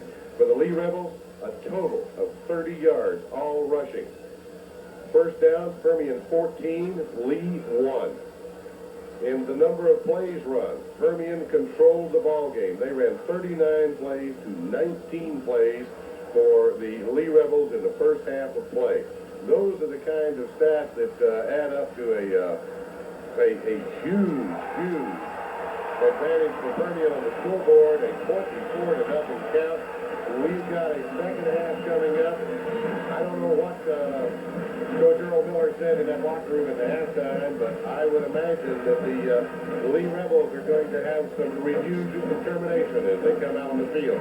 They say neutralize mojo, or neuterize mojo, neutralize, that's what he says. I was trying to read it there. It's hard to read. Either one of those is interesting, yeah. Yeah, well, anyway, they want to neutralize things. This no mojo, well, they certainly had all the mojo they wanted in the first half of play. And here come the Rebels. Putting down the scoring for the first half, which are going to be all Permian as the Panthers have the 24-0 lead. The teams opened the game, neither team able to pick up a first down in their first series. But Permian, when they got the football the second time, put it in the end zone on a 9-play, 77-yard drive. Malcolm Hamilton was the carried the ball across, that is, for the touchdown from 1 yard out. Two big runs, one by John Williams and a pass play as well in there as Stormy Case got the ball to Kendrick Parrott. And Permian had an early 6-0 lead. They missed the extra point to keep it 6-0. Shane Wells' 44-yard field goal late in the first quarter made it 9-0. Then Permian capitalized on the first turnover of the ball game. They recovered a fumble at the 17-yard line, and 3 plays took it in. The pass play from Stormy Case to Will Wagner, and Permian was in control there with just 14 seconds left to go in the first half of play. Permian scored again in the second quarter. Malcolm Hamilton, another 1-yard run. The 2-point conversion this time on the pass to Will Wagner. And that's where we stand right now at 24-0. Lee with an interception late in the first half to stop a potential drive. And you see Stormy Case warming up on the sidelines right there with Stefan Molina, one of the Permian quarterbacks. Well, Gert, Permian has it teed up. They'll be defending the south goal. Midland Lee will be receiving the ball. They'll be defending the north goal. And the Lee Rebels, their favorite way to march is to march to the south. And that's right. They have that opportunity here. You always say that the first possession of the third quarter is a crucial possession for either ball club. But for the Lee Rebels this time around, that really means something, and we're underway. There's the kick, which will be taken at the 10-yard line, fumbled inside the 10. Back come the Rebels through Keenan Henry. Henry brought down at the 12-yard line. The defensive play for the Permian Panthers made by Tyree Ephraim. Well, Tyree Ephraim was not going to be blocked on this play as he runs over and actually just runs through the blocker. There's a man here to block him. Watch this. He just runs through that block and makes the tackle, wraps him up, and puts him down. Great job. Some fired up Permian defenders right there. There comes the football. I found out that one of our Phantom cheerleaders who throws that football here is Perry Sanford. Perry is the younger brother of Chris Sanford, who played on the 88 Permian team, and he has that big arm and gets him up near the press box. Good running room for Sherman Dedrick. Hard running. For the Rebels. Tough, hard running that time by Sherman Dedrick. And you can see the Rebels, they're a little fired up as they come out here for the third quarter of action. The important drive for them. Even this early in the second half of the ball game, almost a crucial drive. The Lee Rebels need to get some points on the scoreboard, and they need to do it right now. Michael Comer, the stop. Ball out to the 18-yard line where it's second and a long 4. The wishbone behind Jimmy Patton. Up the middle, first down running room for the Rebels as Will Wagner made the stop on Scott McLeod, who takes it up just short of the 30-yard line. Well, they've already picked up almost as many yards in the second half as they had in the whole first half of play. They are really pounding some yardage in there. 11-yard pickup for McLeod and the Rebels. There you see the cheerleaders. Tatum Hubbard was not the one that threw the ball off the press box. First and 10 for the 29. Patton gives it off to Dedrick, who slashes to the 34-yard line. Two things happening here at the start of this third quarter, Kurt. The Midland Lee offensive line has decided they're going to take control of that line of scrimmage, which they have done so far in this drive. The second item is the Midland Lee backs are simply running much harder than they did in the first half. Brian Tucker the stop after a 5-yard pickup. Second and 5 Rebels from their own 34-yard line. And that's Brett Sullivan, who goes across the 35 to the 37-yard line. Going to set up a third down and short. About 2 yards to go. Sam Brooks and Ephraim Marino on the stop. Tough, hard running. And some great blocks being thrown by that Midland Lee line. That Midland Lee line led by Casey Jones, the center. He is All-State, high school All-American in most people's minds already this year. 3rd and 2 from the 37. Patton hands it off, but the Panther defense is there to stop Dedrick in his tracks. And that was Daniels. Tony Daniels is stopped for Permian. Tony Daniels made a big play that time, and he's a little fired up about it. But he does a great job from his defensive end slot, as he just shut that one down before he could ever get started. So Permian surrenders the 1 first down, but then they stop the Rebels, and Darrell Lucas is on to punt once again. Will Wagner drops deep for Permian, about his own 30-yard line. Lucas has had a good night punting, but he's punted too often for the Rebels. They would like to move the ball a little bit more. Fair catch called for and taken by Will Wagner at the 29-yard line. So the Permian offense comes out there for the first time in the second half. 9 minutes, 18 seconds left to go in the third quarter. Well, now it's crucial that the Midland Lee defense hold Permian and get that ball back to their offense as quickly as possible. A long Permian drive, which they were able to do in the first half, is something that Lee can little afford in the second half of play. Permian leading this ball game by a score of 24-0, and you say that's a big lead, but let me tell you, having watched these contests over the years, that's not enough to make you feel comfortable. Kendrick Parrott wide right, Jared Bergen wide left. Hamilton Ross behind Stormy Case. The pitch comes back to Timmy Ross. Ross gets one block, trying to go outside, cuts up the middle. Ross is at midfield. Ross in a race to the end zone inside the 20, and he is tripped up and down at the 6-yard line. Michael Bracken saved the 6 points, but a big gainer for Timmy Ross. Oh, Lordy. Watch this, folks. This is some great running.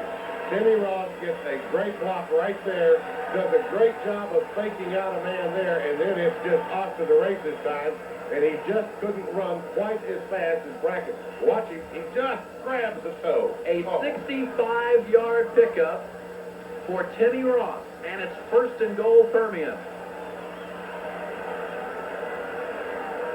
The big play, Panther offense strikes again.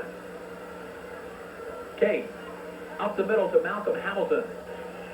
Tough yards up the middle that time, and he picks up about 3 yards. Some good blocking by the Permian offensive front this time. Did a Chico great Tella job there. and Henry Stewart making the stop for the defense. It'll be 2nd and goal as they spot the ball at the 4. 8.5 minutes to go in the third quarter. Permian trying to add to an already secure 24-0 lead. He's very deliberately up from the line of scrimmage. Took a long time in the huddle. Case to Hamilton again. Hamilton hit right at the line. Falls ahead for a yard. It'll be 3rd and goal. And boy, I heard that crack all the way up here. There was some whoopoo. There was some pads rocking. Tellez again. There's Timmy Ross, who made that big 65-yard run for the Panthers. Still catching his breath on the sideline. 3rd and goal from the 2. Williams in, Scrambler out. Williams, Malcolm Hamilton in the backfield. Bruce James ready to give the ball back to Stormy Case, who pitches it to John Williams. Gets the block from Malcolm Hamilton, trying to turn the corner. John Williams pushed out of bounds at the 2-yard line. Tellez, a defensive play, bringing up a 4th down. And that's a great job by Tellez. He comes all the way from his middle linebacker slot to go all the way to the sideline. Watch this. He takes the flow of the play, and he follows it. He follows it. He's going right down that 2-yard line stripe, and he's just waiting for him, and he makes the contact. Great defensive play. Shane Wells brought on with a 4th and goal from the 2-yard line. He'll try for the field goal, which will be a little more than an extra point, or right at the extra point mark. Except that it's off to one side, and it's the bad side for a, on the hash mark, for a right-footed kicker. It's a little tough from over there. 20-yard field goal attempt. Case to hold. Snap back, ball down. The kick is up, and it's good. With 7 minutes and 38, or make that 28 seconds to go in the third quarter, Permian has extended their halftime lead. It's now 27-0.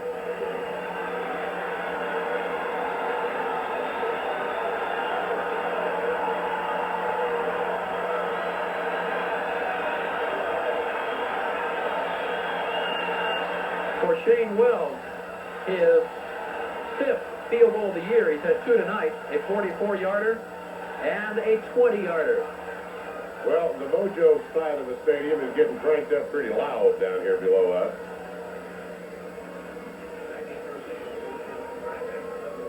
You know, I don't see anybody leaving this stadium yet, though. Nobody really thinks this is over or that they've seen the last of it. And I don't think anybody really feels like this is going to be the margin of victory at the end of the game. Everybody still believes that Lee is going to get cranked up and do some things here. Marlon Henry back deep along with Mike Bracken. Shane Wells seeing the football up the 40-yard line. And again, unusual for a kicker to be one of the leading scorers in the district. Or Wells has added, as I mentioned, to 2 field goals and, let's see, a couple of extra points. Yeah. So 8 more points for Shane Wells tonight. There's the low kick, which is taken at the 8-yard line by Bracken. Bracken to the 25, still on his feet, to the 30, and down to the 32. Fumble on the play. It's loose, and the Rebels have it. Boy, that ball came squirting out of there and bounced around, had to bounce through the arms of a half a dozen black shirts before a white shirt drops down on it. And that was, the man making that fumble recovery was Blake Arthur. Bubba Jones, the big hit to get the ball out of Mike Bracken's arms, and you see it come loose right there. Well, look at that. That Permian player actually didn't know it was there and kicked it with his leg. So the Rebels will start at 1st and 10 from their own 36-yard line. 7:17 to go in the third quarter. The Rebels send Seaman Robinson to the right side. The pitch, now the reverse. Robinson gets it. It's smelled out, and a big defensive play by Jerry Sims. Oh, my Lord. I tell you what, they've been looking for this one. This is what you call staying at home and playing your job on defense. He does a great job, just absolutely cuts him down. A 9-yard loss on the play as Demond Robinson got the football, but Jerry Sims was right on top of him. Oh, that was a big defensive play. 2nd and 19 from the 27. 6:35 and counting left in the third quarter. The handoff to Scott McLeod. Very little running room, maybe a couple of yards. At the middle of the line, Marino, Brooks, Jerry Sims, all there for the Panthers. And we talked about Permian, or that it's Lee coming in, ranked as the #1 defense in District 4-5A. Permian came in as the #2 defense in 4-5A, and not too far behind. Also, Lee was ranked as the I believe we were looking up, I think they were number 14 defense in the state of Texas. Permian's given up about 159 yards per game. At the half, they surrendered just 30. 3rd and 17 now for the Rebels, just under the 6-minute mark. Patton the throw, gets it away. It is incomplete. No, they say it's completed. No, it's not. It's incomplete. Pass intended for Scott McLeod of the backfield. Brian Tucker was there defending. It hit the turf, and Lee punts again.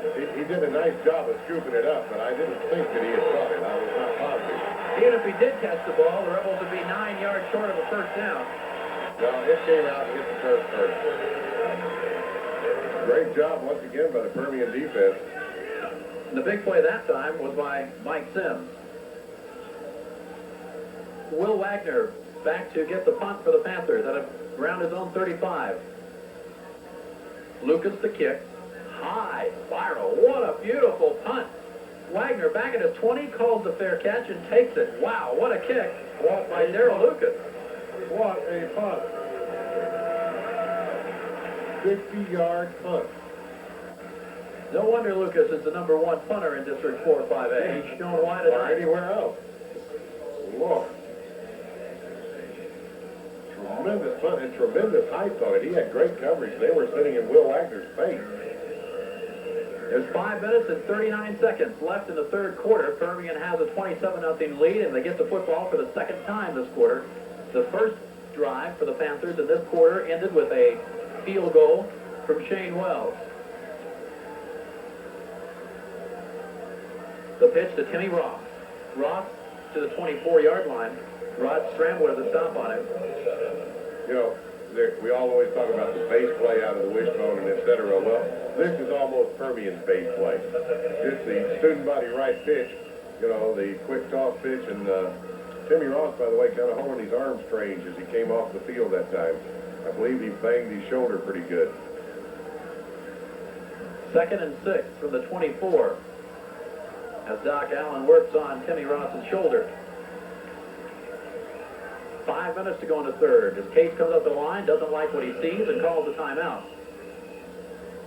So the clock will stop with exactly 5 minutes to go in the quarter as Stormy looked over the defense, decided to use one of his 3 timeouts this half. Saw something that he really didn't like or he didn't understand, and does not want to make a mistake. Permian Panthers have not turned the football over except an interception right at the end of the first half. It's been a relatively penalty-free game. Permian just 3 penalties for 25 yards, and Lee has not been flagged at all tonight. And I think 2 of those 3 were on one series for the Panthers.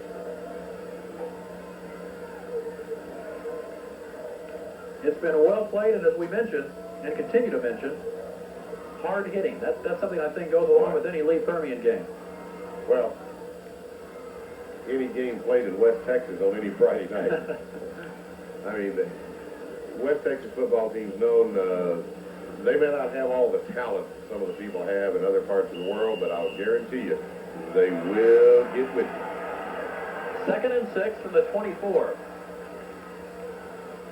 Case to Bergen. Oh, Bergen had lots of room to go that time, but he just could not keep his feet. That was a little wingback reverse, a very seldom used play in the Permian offense. It's seldom that the wingback carries the ball, but it's just a little wingback reverse coming back against the flow, kind of a counter play. James Ward tripped him up, and then Nathan Lambert puts the final clamp on it. 3-yard pickup. It'll be 3rd and 3 Permian from the 27. 4.5 minutes to go in the third quarter as Parrott goes wide to the right side.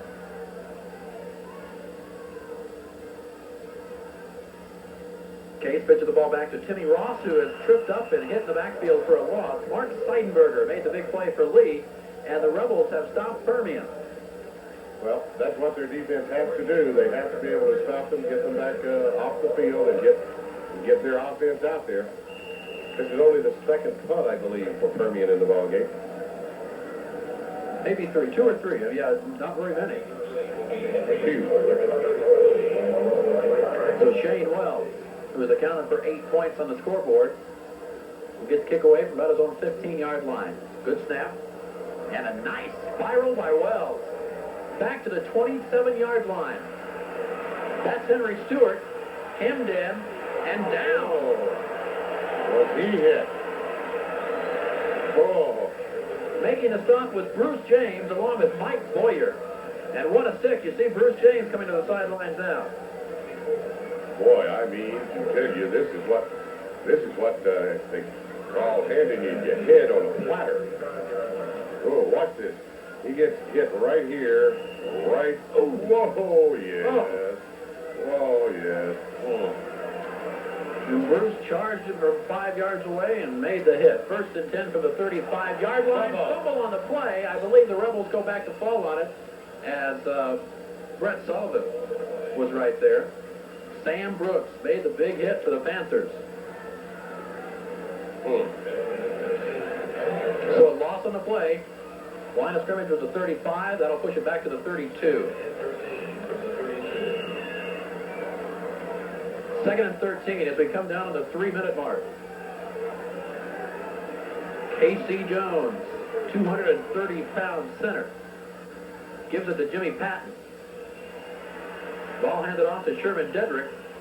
The junior running back for the Rebels takes it up to the 40-yard line before Tony Perez puts him down. About an 8-yard pickup on the play. Good, hard running. And some great blocking. Watch that block by Jones in the middle of that line. Boy, I mean, Jones buried whoever it was across from him. 3rd and 5 from the 40.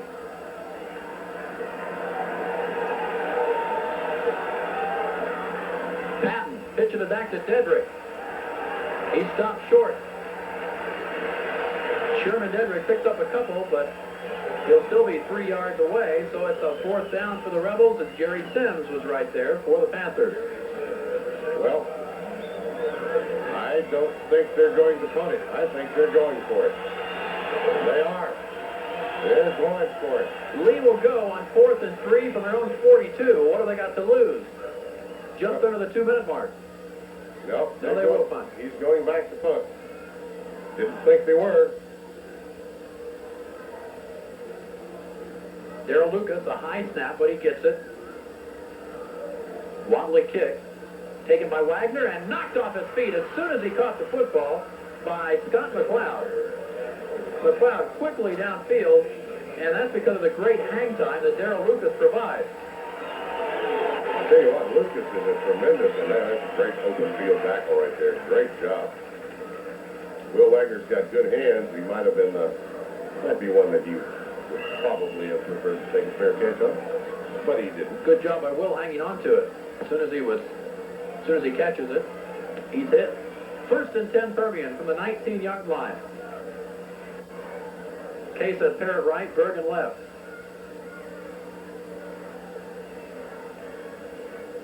The pitch to Timmy Ross around 1 block. At the 20 to the 24 before he is sandwiched by the Rebels. Nathan Lambert, Rod Strambler. 130 pounds of Timmy Ross got sandwiched by a good 400 or 500 pounds of Lee Rebels this time. 6-yard pickup for Ross. There's a 1, 2, 3. Oh, yeah. Timmy's had a big night. The one long run, Timmy over 100? No. What was it? He's 7 away, 8 away? 93 yards. Okay. 93 yards. That's Malcolm Hamilton who picks up the first down across the 30 to the 32. Henry Stewart on the tackle for the Rebels. So a first down carry for Hamilton. As Permian has really spread it out pretty well tonight. John Williams, Malcolm Hamilton, Timmy Ross have all had good nights. Less than a minute to play in the 3rd quarter. Ross with 93 yards and Williams with 87 yards. Both of them well up in the individual stats department. 1st and 10 Permian from their own 33. Case to Malcolm Hamilton. Hamilton trying to go outside. Will go to the 39-yard line. So a good pickup on first down as Henry Stewart makes the tackle for the Lee Rebels.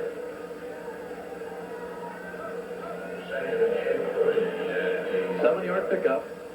Kendrick Parrott that time with a good block out here, and he staves a man off, and then he gets crushed for his efforts. That'll be the last play of the 3rd quarter. After 3 complete from Rattler Stadium, the Permian Panthers will go to the 4th, well in control. It's Permian 27 and Lee nothing. This is the Super 7 Sports Production. Kurt Kaiser, as we start a stanza of this ball game tonight, 27-0 score, a surprise to me, and I think to most other people. Yeah, I don't think there's any doubt about that. We didn't expect this to happen, but the Panthers have pretty well dominated this ball game tonight as they have a big lead and they have the football now. 2nd and 3, starting from the 40. Case hands the ball off to Malcolm Hamilton, and Hamilton will be stopped right at the line of scrimmage. Maybe goes ahead for a yard. I noticed on the sidelines that Jason Cothran, who was injured in the first half of play, is now on crutches on the sidelines. So Jason has not returned and has a baseball cap on and with crutches. Still has a uniform on, but is leaning on some crutches. He talks to Doc Allen. Well, I think he twisted that ankle or sprained that ankle. Just hope it's one of those things that is not too serious. He is a integral part of that offensive line. 3rd and 2, the ball at the 41-yard line.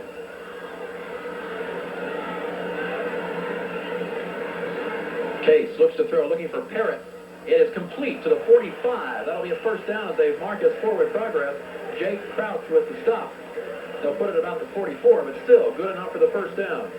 Jake Crouch gave him a little bit of soft coverage that time, and he caught the pass, but he came up on that coverage in a hurry after he catches the ball. You know, he gave him about a 2-yard pad, which is enough to complete the pass, but good stick after he...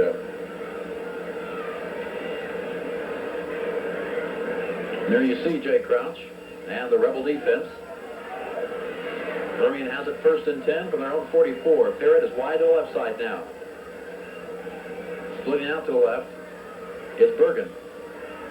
Case to Hamilton. Hamilton looking outside, a flag on the play as Hamilton takes it across the 50. Looks like it'll be a clip against Permian. We'll check out the wide receiver, I think, that time. Came back in, made an illegal block.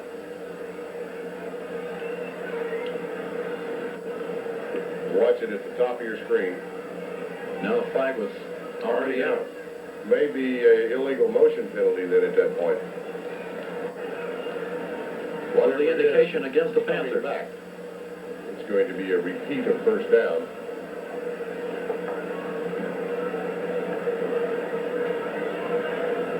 Three, four, 5 yards. Illegal procedure. I think the wide receiver on that side may have left a little early. So ball back to the 39-yard line. Tam Hollingshead sending in a new play as Stormy Case went over to the sidelines. The clock is moving. 10:35 left to go in this one from Ratliff Stadium, and a few of the fans are starting to head to the exits. Case again puts Bergen out to the left side. And gives Malcolm Hamilton. This time he goes up the middle, but not for very much room, as Matt Tryon was right there in the middle. Tryon, 5'8", 195-pound senior. Well, he certainly did plug the hole that time for him.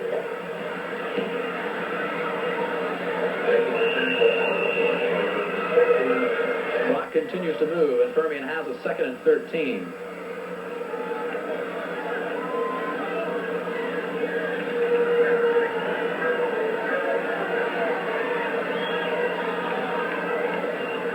Second and 13 from their own 42-yard line. The pitch comes back to John Williams. Williams takes it up to the 50.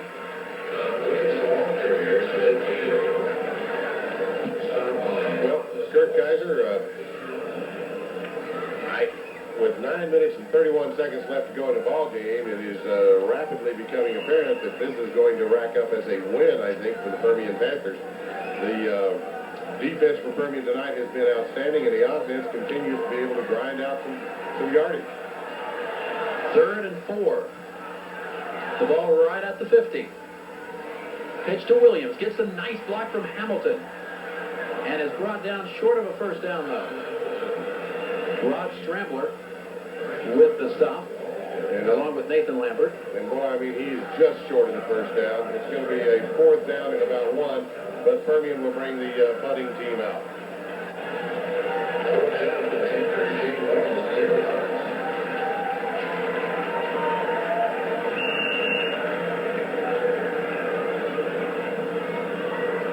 And that clock continues to move, which is what Permian would like to see with the big 27-0 lead.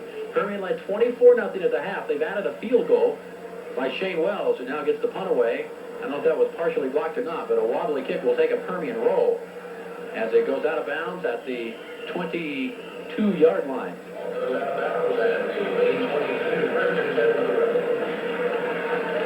So Lee will start it with 8 minutes and 18 seconds left in the game. 1st and 10 from their own 22.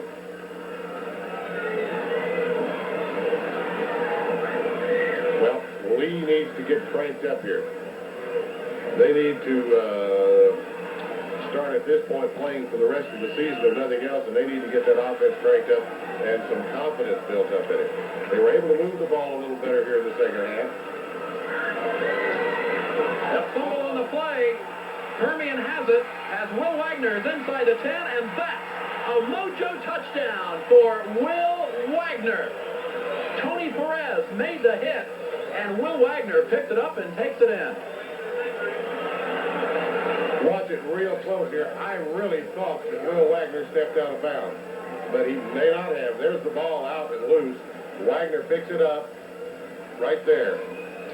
Come back and let's take another look at that if we can on the slow-mo replay. It's a touchdown. There was a delay, but now the officials do make the signal. Let's watch it one more time here. If we can bring it out real slow. The official right there on the line. Right there on the line behind him. Watch it one more time. That step right there. Well, I guess maybe he isn't. Boy, it's close. It's awfully close. But the official was right there beside it and said he stayed in. So Permian increases their lead.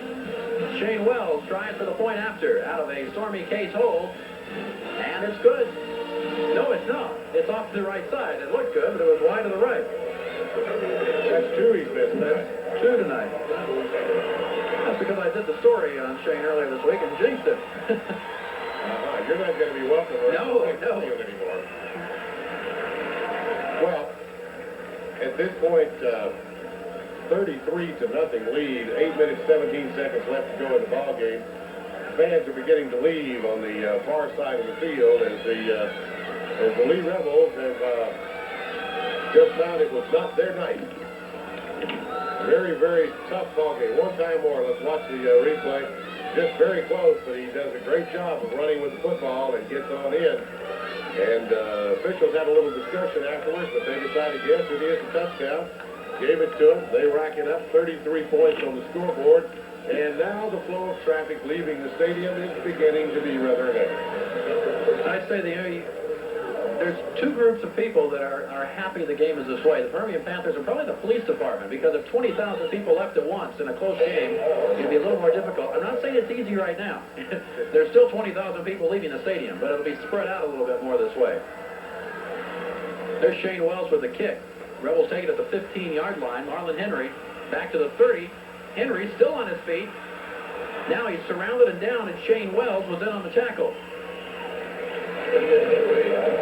Alan Strambler was also there for Permian.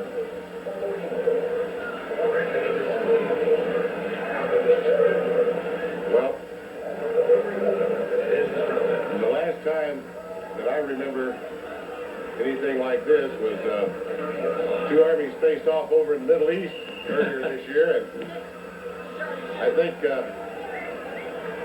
Tam Hollingshead tonight's playing the part of Schwarzkopf. Yeah, you'd have to say a decisive and dominating victory for the Panthers.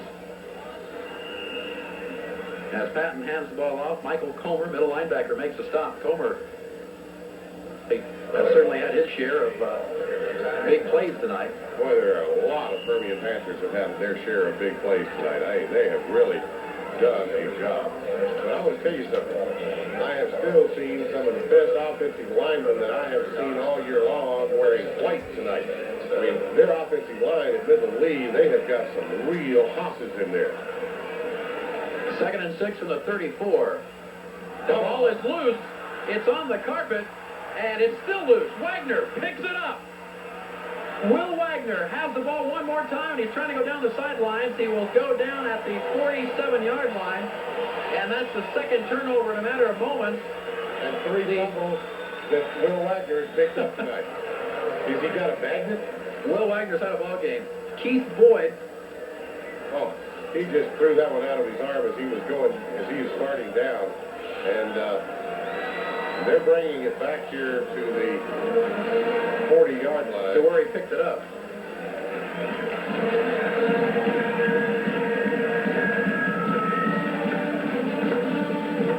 I'm not sure what the call is there. Okay, they say he stepped out of bounds, and that's where they'll start. At the far sideline. Okay. They'll go for that. Yeah. Ace Spotter, Steve Scott picked that up for us, and our truck picked it up for us. They're all signaling to us, and finally somebody whispered sweet nothings in our ear. Well, wait a minute, now they're coming back down the other way. I don't know. There's 7 minutes and 21 seconds to go in the ball game. Now explain to me what we're doing. We're now down at the 20-yard line at the other end of the field. Huh. It looks like the Lee offense is coming back out. That's what's happening. I don't know why. They're giving the ball back to Lee on the... See, Lee had it 2nd and 6 from the 34. That's where they're going back to. Like the play never occurred. Well, you got me on this one.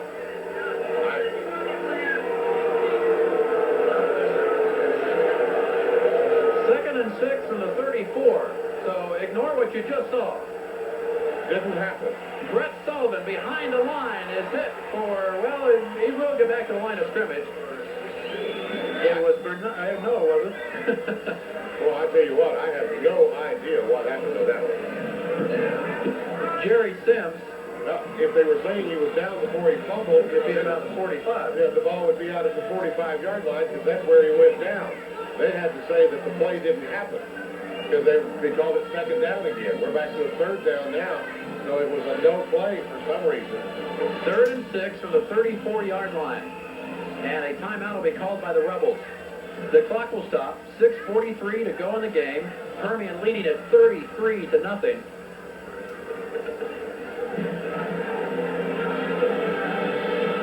And there'll be 2 timeouts remaining for both teams. Don't forget, right after the game, we'll be headed down to the sidelines, and we'll be talking it over with our offensive and defensive players of the night. Coach Hollingshead's got his defensive secondary around him. He wants to talk to them. Here, let's watch this play one more time here. The fumble occurred. See, it starts on the 34. He comes out and across. He is down at just short of the 40-yard line where he fumbles the football. And all of that went for nothing because they brought the play back, and it was a second down when that started. They brought it back to the 34. They brought it back to where the play started from, and it was still second down, so it was a no play. Something, for some reason, it was not a play. I'm not sure. 3rd and 6. Lead from their own 34. New quarterback in there for the Rebels, and he's hit and down. Courtney Turner sacked by Hubert Collins. A new quarterback and a passing offense, and they had 3 receivers out, and he never had time to know where they were. Boy, does he get swarmed in a hurry. Big loss on the play. Sending the Rebels back to their own 26. 4th down and a bunch to go and deep in their own territory. Even though there's only 6 minutes and 11 seconds left, they still got the punt from here. Darrell Lucas will get the punt away from his own 15-yard line. Wagner calls for the fair catch and takes it at the 41-yard line. There's 5 minutes and 52 seconds left in this one at Ratliff Stadium, which we billed as the Rumble at Ratliff, but the rumbling has been on the black and white side. Dennis Graham will check in at quarterback right now. Dennis has already played 1 play, and that was when he pitched the ball back to Stormy Case. Stormy found Will Wagner in the end zone for the one of the touchdowns. 2nd touchdown, I believe. Graham gives the ball back to Alan Strambler. Strambler gets it to the 45 before he has hit, but he's not down until he gets it across the 45-yard line. Some tough running from the junior tailback, Alan Strambler. There you see Jason Cothran on the sideline. Oh, he's got a Cardinal cap on. You know, I used to like Jason Cothran, but I'm in love with the man now. He's wearing the Cardinal cap. Receiving some attention. That's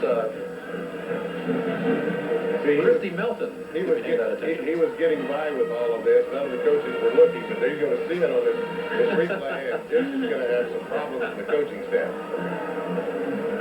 2nd and 7 from the 46. Graham fakes the pitch, gives it the other way. That's Jason Berlin.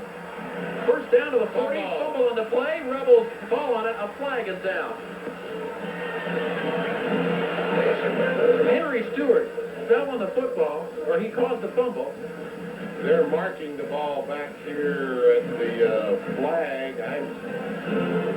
Let's watch it again. Bernard Oldham, the one that fell on it. Maybe they're saying the ground caused the fumble. Let's see. Well, no, there's a flag down on it for some reason. Maybe the play didn't happen.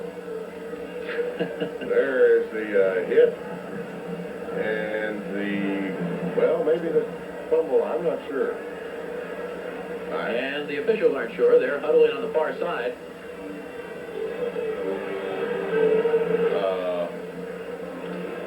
Their offense would come on. Now their offense goes off, and the Permian offense comes back. Or the Permian, I'm not sure. Face masking is the indication. Lee will have the football. Penalty will be declined. Lee gets the ball. Okay. Bernard Oldham fell on it. Lee will get it at their own 48-yard line. So the Rebels, good field position to start. started. 1st and 10 from the 48. 4:56 left, and one of the few questions remaining here is whether the Rebels can put some points on the board.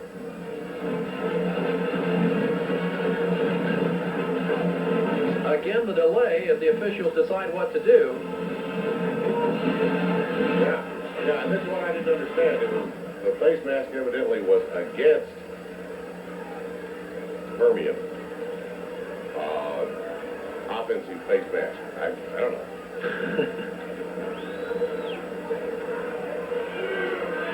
Sam Hollingshead just shakes his head and waves his hand on the sideline and says, oh, well, what the heck. 33-point lead with 4:56 to go against your arch #1 rival. They're in a good mood by that point. Whoa, great tackle out there. Great job out there. Guess who? By Comer. Michael Comer again. Boy, does he do a great job of an open field tackle. Just simply cuts in behind the blocking wall and wipes out the one man on the blocking wall and does a great job of tackling. 2nd and 9. Lee from the 49 with 4.5 minutes to go in the game.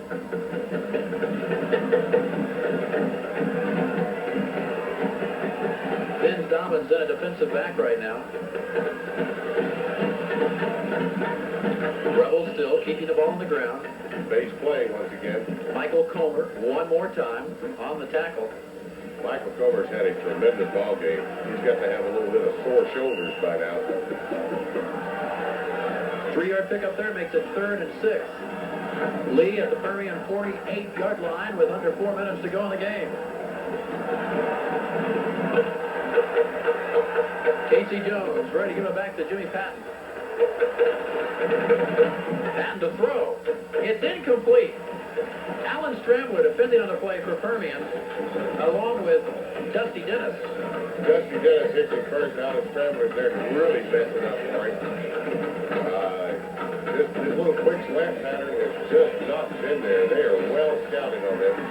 Dusty Dennis does a great job. He stuck his hand in there and knocked that ball out. Good job. Brings up another punting situation. 3 minutes, 45 seconds left to go.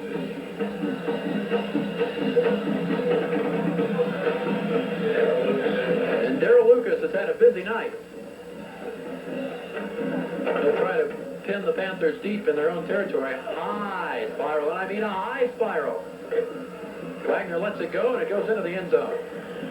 Will Wagner with the decoy move right there. Calls for the fair catch, acting like he kicked it. But what hang time. The height on that kick was incredible. I mean, Mr. Lewis has got a tremendous leg. I mean, he does a tremendous job of punting. He ought to be as good a punter as I've seen. Stephon Molina in at quarterback. Earl Miller cannot be happy with what he's seen tonight. As the Rebels and Panthers play here at Rattler Stadium for the first time in 3 years. Lee had won the previous 2 meetings here in 88, or make that 87 and 88.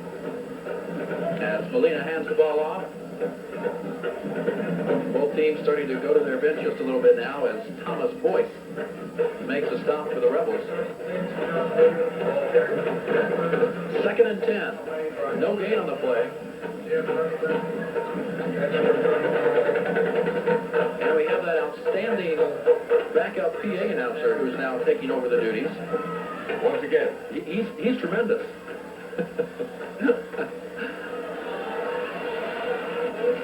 That was Williams again for 1, 2, give him a couple. There's Michael Comer on the sidelines. He's had himself a whale of a ball game. Brett McNeil in on the stop. Mentioning the PA because I was downstairs getting a Coke, and he heard last week. I told you about it. Yeah, mentioned it. Said he was going to come up and take my job, but we locked the door, so he hasn't done that. He's grabbed the other microphone once again downstairs. 2-yard pick. It'll make it 3rd and 8. 2.5 minutes left in the ball game. Molina to the air. It is completed. First down to Jason Berlin, who takes it to the 40-yard line before Jake Crouch and Rod Stramler combine for the Rebels to stop it. So a completion for Molina. Picks up the first down and keeps the clock moving. About 2 minutes and 18 seconds as they stop as they move the chains. It'll be rolling from there.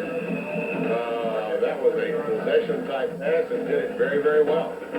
Picked up about 10 yards after he caught the ball. And that first down will provide the Panthers with a chance to just about run the clock out with 2 minutes to go. Come up to the line right here. That's Bubba Jones. Another first down. That'll definitely provide him with the time to run the clock out. Jones has it at the 50. Chico Tellez the stop. Ball be spotted right at the 50-yard line. 1:56 to go. The clock will stop as they move the chains ahead. Now it's going again. Ben Dobbins comes wide to the right side. Molina to John Williams. Williams down to the 45-yard line. And he's getting close to 100 yards. Yeah, got to be real close. Mark Seidenberger makes the tackle for Lee. Yep, just over, 104. 104. Another good night for John Williams. And again, last week, 225. People said, well, that was against Alamogordo. But 105 against the Lee Rebels, that's a pretty good night's work. 1:15 and counting. Second 5 from the 45. Molina pitches the ball back to Strambler. Strambler loses the football. Lee recovers it. Matt Tryon fell on the ball in, no, it's not in Permian territory, but it's close. It's at the 48-yard line. There's 1:07 left for the Rebels to try to break the shutout. All right, this is a lot of the second-team defense in there right now. And they're getting a lot of encouragement for the first-team defense on the sideline. Yeah. Telling them, hey, guys, You know what this rivalry's like, and that shutout is something that the defense really would like to see. Permian's defense has given up just 15 points all year long. Patton to throw, looking downfield, puts it up, and it's completed. The pass to Demond Robinson. Alan Strambler pushing Robinson out of bounds, and the clock stops with exactly 1 minute to go. Strambler was a little bit out of position on that, and his position coach had a hold of his shoulders immediately, saying, now, son, here's what you should have done on that. The coaching never ceases.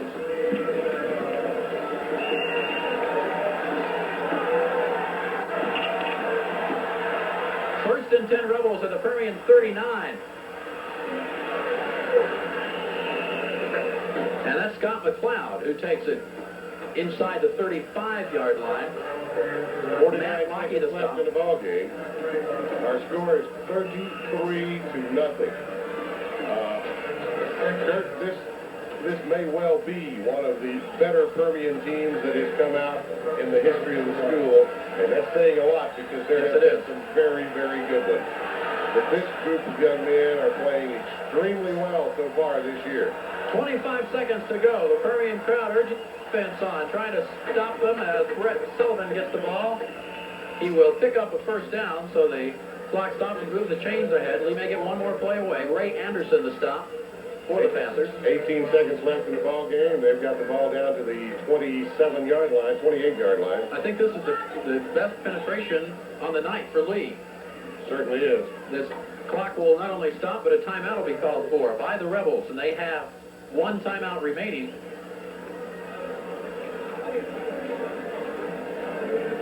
Lee faced with a first and 10 at the Permian 27-yard line.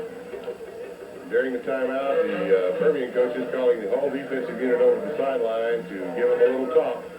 They've got to, they're being told by their coaches exactly what to do and how to play it here, and there's one, maybe two plays left in the ball game.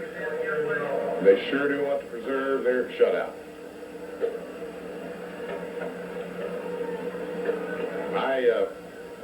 I'm not trying to take anything away from the Lee Rebels, because what I'm saying is that the Lee Rebels are the first really known quality ball club that Permian has faced this year. We know that Lee has a good football team.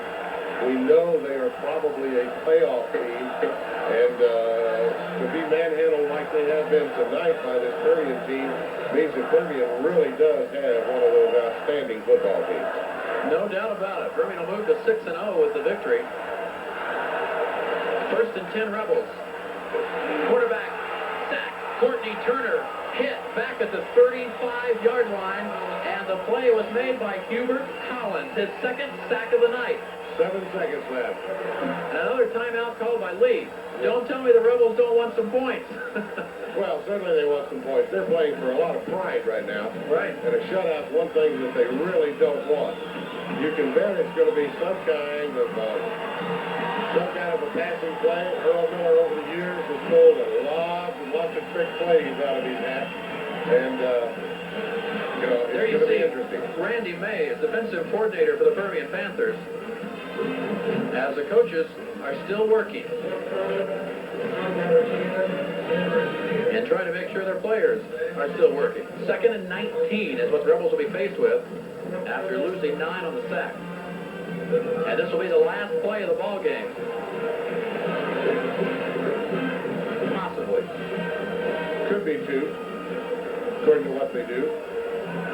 But they have no more timeouts. They're going to have to get out of bounds if they're going to stop. Here we go. Clock again.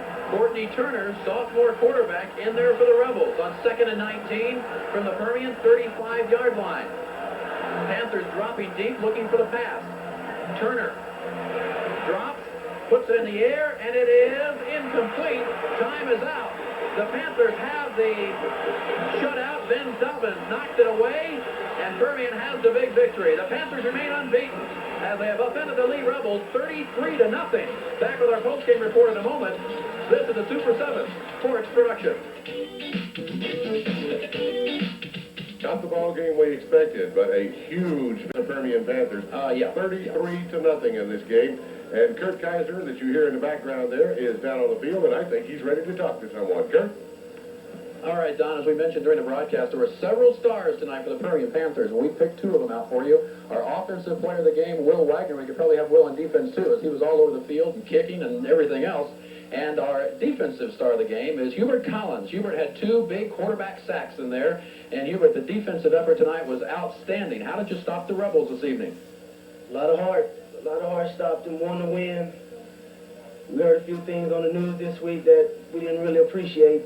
And we came out with the hearts and the desire to win and win big. That's what we did. Now, I know a defense has to like those quarterback sacks. You had a couple of them, or a couple of times when they did drop back, you were able to get through there. And tell us about those plays. Well, they left between the center and the guard wide open. I hit it. I didn't have no back to cover or anybody come out in the flats or under 1, so I hit it. Now, you were right at the end, Lee getting as close as they did to the end zone there in the last few minutes. How important was it for you to keep the 0 on the scoreboard for Lee?